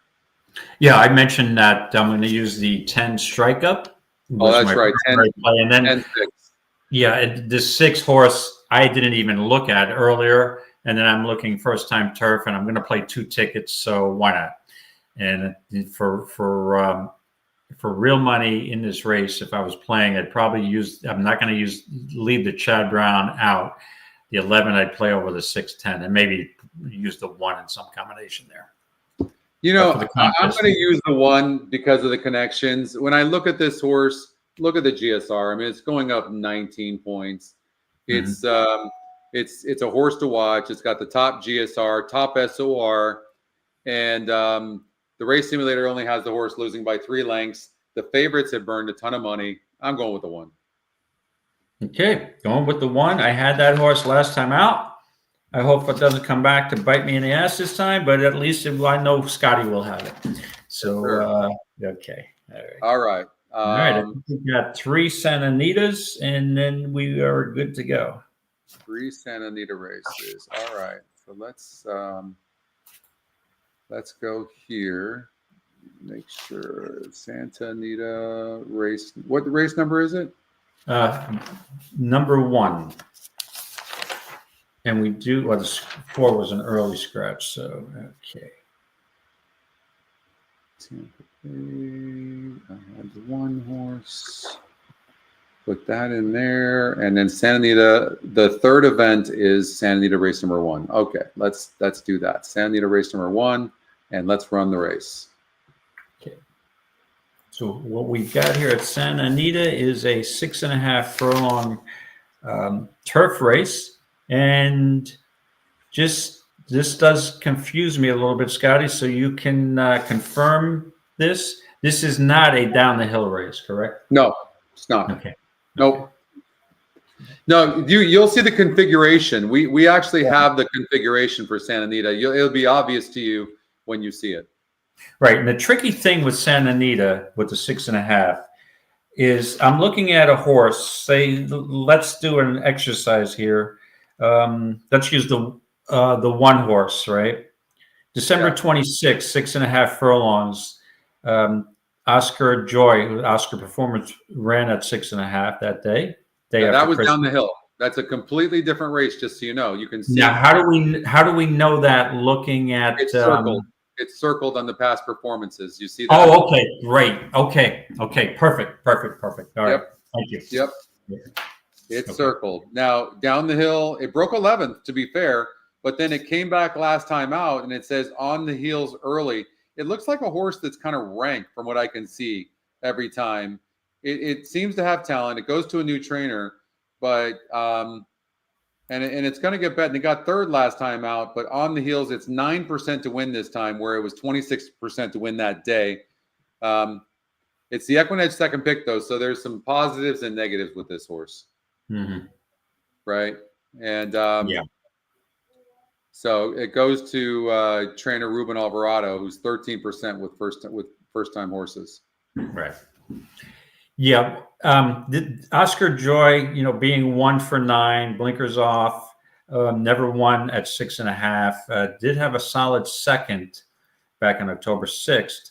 But the question I had here is, what do you do with the 2 Private Gem, right? So it was claimed back in October of 23 off a win and moved into a stakes race, state bred. These are Calbreds, correct? Right? These are no, these are not Cowbreds. Okay, well, this Well, this is a Cowbred, but the race this is a Cowbred who raced in a state restricted Yes, Cowbred race, that's right. and just missed closing at 7 furlongs. So it's like, okay, this horse may have somewhat of a future in the Cowbred stake area, but hasn't been out for over a year. We're talking a long layoff. But the works are steady. We've got a work pattern January 30th, 59-4. I like the last work, 37-2. Looking at Lucky Lasix first time. I don't know what to do with that horse, so I'm going to use it. I'm going to use Private Gem on one of my tickets. It might be a mistake. It's a long layoff. Normally, I avoid horses like that, but I'm not sure I want to be all in on the 8 Mr. Leisure, breaking its maiden 50, wiring a field from the outside post, stretching out to 6.5. Going to take some pace pressure. The 8 should take pace pressure from the 6, you would think, right? Who actually wired a field back in June of 23. I thought Bolt Supremacy may be live here also. So, but I'm going to take a shot with the 2 Private Gem. I don't know what to do with Traveling Show at 6.5. Just missed in February of 24 at this distance. How'd you see this, Scotty? Well, I was hoping to see some sort of fast work. I'm a big Mark Glatt fan, to be honest with you, but I don't really see anything that's all that fast. This 3 of 26 here, maybe they're doing this on purpose. The horse isn't for sale, which is interesting. It clearly started off with some talent, but something went awry. Normally, when horses are off this long, it's some sort of tendon issue. And most of the time, not always, but most of the time, horses don't come back the same. So this is a $50,000 lifetime level. So this horse might be able to handle them easily. It is 8-5 on the EE morning line. So I don't know. This is a rough race. The 8's getting bet right now, and the 8 looks like it could get the lead. But here we go. Here we're talking about a maiden again. You're talking about the 8 horse being wide in a race where there is a lot of speed. The 1 horse seems to sit a nice trip on the inside, doesn't it? But I mean, has this horse burned enough money for you? You know what I mean? Blinkers were taken off, but they took the blinkers off here. It didn't do crap for this horse. It's not the best breaker in the world. So even though you're going to save ground, if you don't break good, it doesn't really help you any. I need to see the 3 horses not getting bet, and it's right there and then loses ground every time as well. And it's moving up in class. It's facing tougher. It is second off the layoff, and Hernandez re-rides, but I think this is a tougher group than what it faced last time out. 5 horse doesn't really seem that logical. Don't really see an improvement. Although I am a proponent of Vladimir Serin. Bolt Supremacy, the 6 horse. Burn Money, 2 races back. I mean, it looks okay. The 2 horse is just the class of the field, but it's dead on the board too. But we get an advantage seeing this horse 9-2 now, right? And I mean, that horse is dead. Now, there's still 23 minutes to the race. It could get bet down late, but it is dead on the board.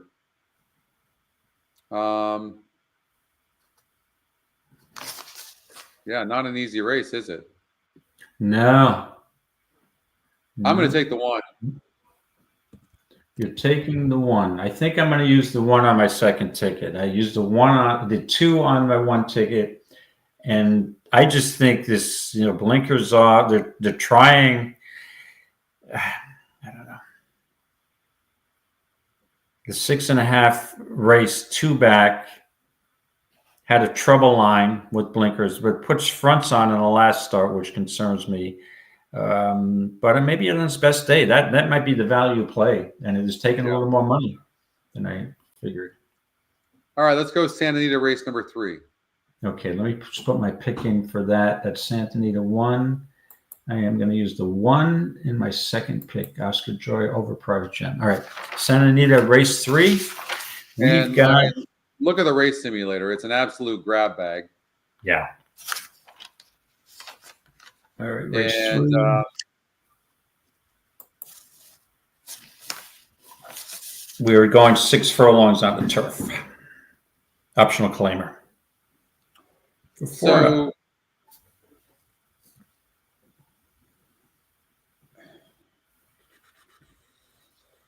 what are you thinking here? I'm not thinking a lot, that's for sure. This race is definitely a challenge. Now, Wound Up is the morning line favorite and is going for his 3rd win in a row. And if you look at it, it'd be 1, 2, 3, 4, 5 out of the last 7 in a row. Five out of the last 7 races he's looking to be victorious. He's the speedball, and you're going 6, and you're going onto turf. So it's a tough horse for me to take.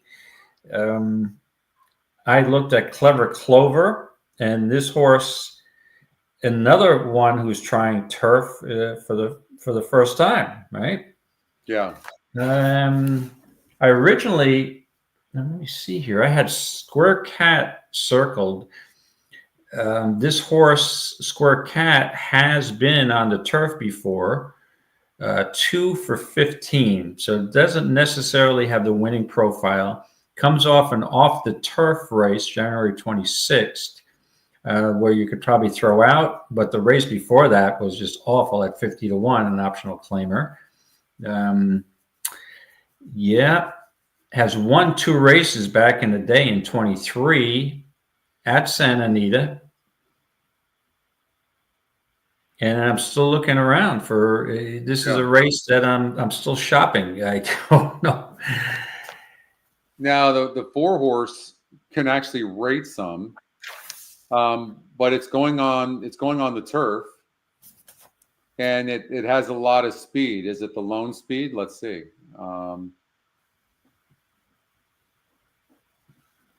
It looks like it. Like, I would imagine, you have a bunch of horses finishing. Here's the problem with this race. If this horse does not win, and it's going to be bet, then you could have any kind of price that beats you, and you could lose the NHC, in my opinion, if you don't find who the winner is in this race, or at least get some points in this race if the 4 doesn't hold them off. Because, right. I mean, you know what I mean? Like, you're seeing some horses closing. I, believe it or not, the new GSR has the 10 horse come out fighting, actually running better on the turf, or a higher GSR on the turf. Although it's raced on the turf one time, it didn't run good, and we'll take a look at that. It went on the shelf afterwards, so I'm not sure. Bump to the start gave way. But I'm leaning towards the form was not all that great then, because the horse in the next 3 races didn't do anything. It's a different horse now, right? It was 18 to 1 last time out. It wasn't even meant to run good. Right. Mm-hmm. So I can't hold that against the horse. It's 17% today. At least the new GSR says that this horse should actually like the turf. Yeah, that's what I'm thinking too. I'm going to go with the 10, David. All right, you're going with the 10. And that is Come Out Fighting. Yeah, I've got to make a decision here. I know I did take a look, and this horse did pique my interest a little bit. And this might be a reach, but I will use it on one ticket, and that's the 2, Mr. Big Heart. I don't know what to do with this horse, actually. Off the layoff, was claimed twice. Switched from who do we got here? Andy Mathis over to Hector Palma, and then George Papandromo picks up this horse. Had a trouble line last time out, but didn't really lift a hoof. Those were two awful races, the last 2, but they're on dirt. If you go back into this horse's turf form, you'll see a race at Golden Gate, a win at 5 furlongs looked like it took advantage of an incredibly contentious pace that day and was favored. Optional claimer next at Del Mar, and against winners first time, sixth, and another slow break. It's this horse, Mr. Big, out of Dynaformer. I think I might have to use that horse on one of my tickets. I will do that. So I'm going to use the 2. I'm going to look for a price with the other one. I'm going to use Stan from Malibu reluctantly. And I did look at Square Cat. I just didn't know what direction. So I'm taking 2 prices here. The 2, my primary horse, Mr. Big Heart. And on my second ticket, I'm going to use Stan from Malibu, who is off the claim and moving back to turf, but winless on the turf. I'm just reaching in this race. So this is the one race I'm looking for a price. So 2 on one ticket and 6 on the other. And I didn't know. Let's get out to race number 4. Looks like I'm going to have to leave here and go. Race number 4, and that's our last race of the day. Yeah. And we only have 5 minutes. Okay, well, I'll make it pretty quick because I'll just go through the race here. The 4th race at Santa Anita, 5.5 furlongs, claiming 16,000, back to the dirt. Like I said, 5.5. And the horse I'm looking at, for some reason, is Morning Line, 10-1. And let me see what EquinEdge. Let me pull that up. And no, yeah, he's not. That this filly's not on their top 3 picks. I settled on Doug O'Neill's horse, Scotty, the 7, the Shashula. Okay. Second off a layoff. Okay, and that was a rather long layoff. Almost, we're talking about 10-month layoff, and now cuts back slightly in distance. Showed speed last time out. Sometimes when I look at a race and I don't know which direction to go, I'm going to lean to Doug O'Neill. So drop at this 16, the race may have benefited with a race under her belt. So in a wide open race, I went with the 7, the Shashula. Okay, so I'm going with the 5-horse Moonlight Tryst. Rispoli's aboard for Papa Padromo, and look, they tried a tougher group of horses last time out and on the turf, and the horse broke 8th on top of that. And now it looks like this horse is primed and ready to go. There's some speed in here. The 1 is fast, and seems to be near the lead for its best. So it's going to go out, and then the 5 horse is just going to sit a nice trip, probably 3, 4, 5 lengths back early on. And I see the 5 horse finishing best and winning this race. Okay, and that's a horse that I did have circle blinkers on first time. Drops from 32 to 16. It's a logical horse. I agree. Yeah. And you look here at the changes, you'll see blinkers are on, and that's not for the first time though. They did try blinkers here, and the horse showed a lot more speed in this race. So didn't run great, but it had a couple of layoff lines. It does look at the horse came back to break its maiden last time out.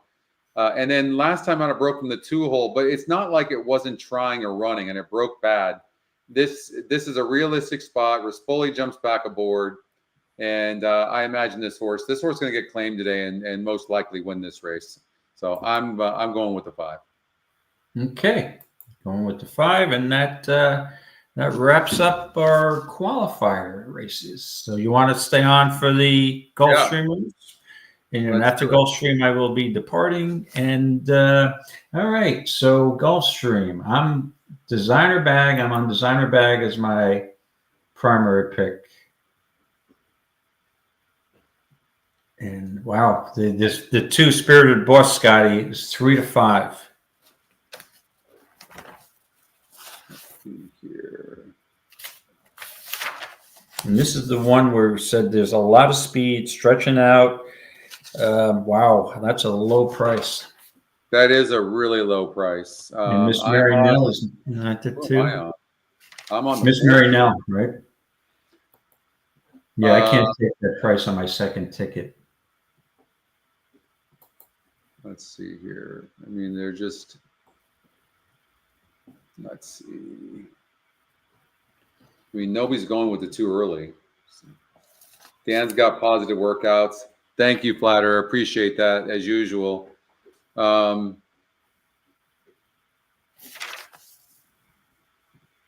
you know, I felt today, David, that we broke down the races pretty good today. And I only handicapped the feeder races. I didn't have time to handicap the other races, but I still think it flowed pretty well today. Yeah. Yeah, we would like to pick a few more winners in our feeders, but you know, I think they went pretty well, and I think we're using a couple of long shots in here is probably the right approach today.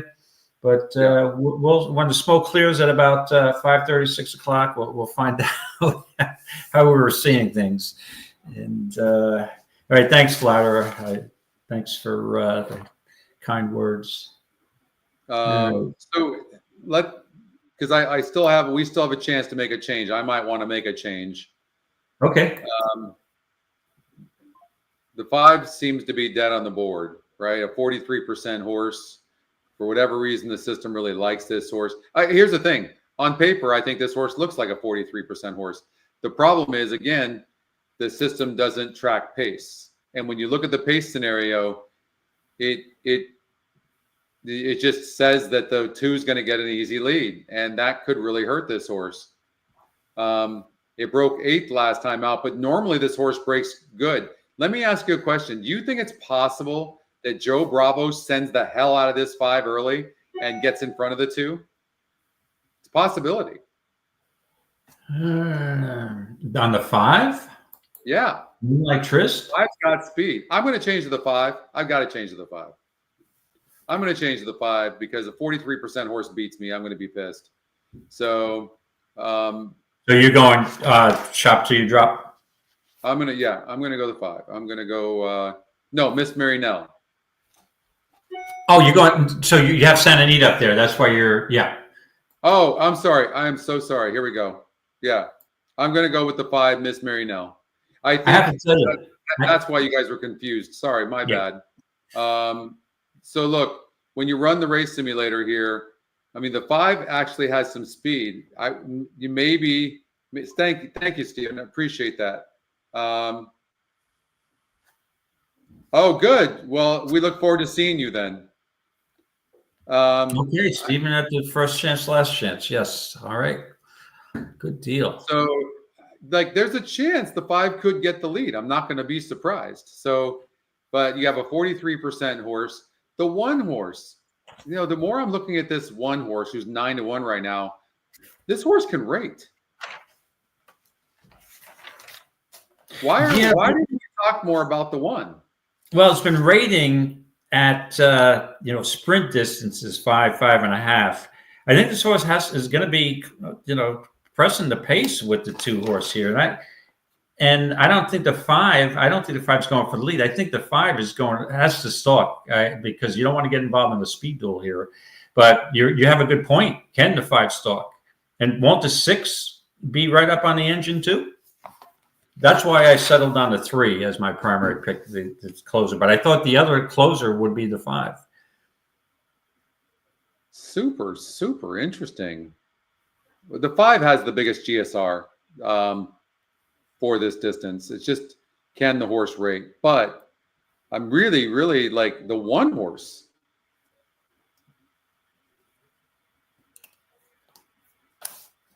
Could be ignoring this 1 horse when we shouldn't be. And maybe the reason why this horse is dead on the board is because people don't know what to do with this horse stretching out. That's certainly a possibility. Right. And again, we've seen it multiple times. The 2 looks like it'll be the speed, but IRAD is overbet at 4-5. I mean, I could take 8-5, 2-1. I could see that price, but 4-5 is just a little too low for me. Okay, well, I'm going to make my 3rd change. I'm going to make my 3rd change to the 1 right angle. Okay, at 9-1, and this is somewhat of the strategy at the NHC. We're sitting here, Scotty, and we're like, we're going to use a horse that's kind of low, but you're looking for value when you're at the NHC. Yeah. So when I see a 9-1 or 12-1, and even that 5-1 on the 5, and I think that horse is a slight overlay because IRAD's taking too much money. So, you're right. we'll see. Well, good luck, everybody. They're loading in. This is I'll be heading out after this race and watching some of the races later. Last weekend for Tour Points.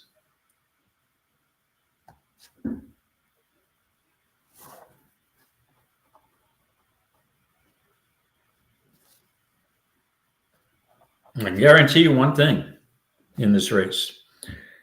Designer bag will be last heading into the clubhouse turn. All right, good luck, everybody.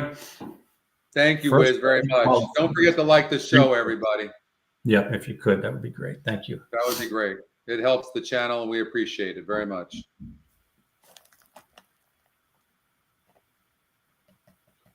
Six is a little rank in the gate, David. I just want to see the one horse just sit a nice trip. Don't say. And the one is going to go, and it looks like Irad's going to let the one go. And look at this. The 3 horse who I guarantee you would be dead last is sitting a nice stalking third. And the one's on the lead. Yeah, here we go. And here comes Miss Mary Nell. The 4 is under total restraint. So is the well, yeah, the horse pulling, but the horse that's impressive right now is the 5. 5 is having no problem rating. No problem rating whatsoever. Yeah. I just hope I don't regret throwing the 5 out, and I might. The horse got bet late as well. Yeah, that's about the price I expected on the 5.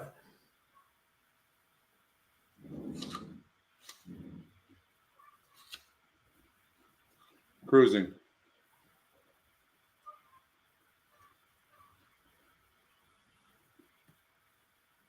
At a 2, look at the 2's just totally. Yeah. Hasn't asked though. No. That 2 rated as well. One's done. You're not going to catch the 2 horse. God, Irad is so good.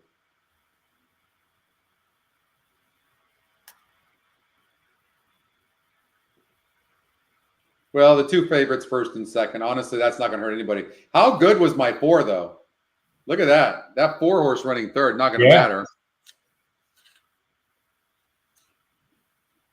Yeah, so I do have a second. I went to Miss Mary Nell on my secondary ticket. So designer bag stalked the pace, didn't have enough at 14-1. And you got the, as Oldie likes to say, the 1-to-1 shot with Irad over bet, but got the job done. But it's not going to cost us when you get that kind of start. It's where it costs you if a 20-to-1 shot wins first leg of the qualifier. Exactly. No. So, that's all right.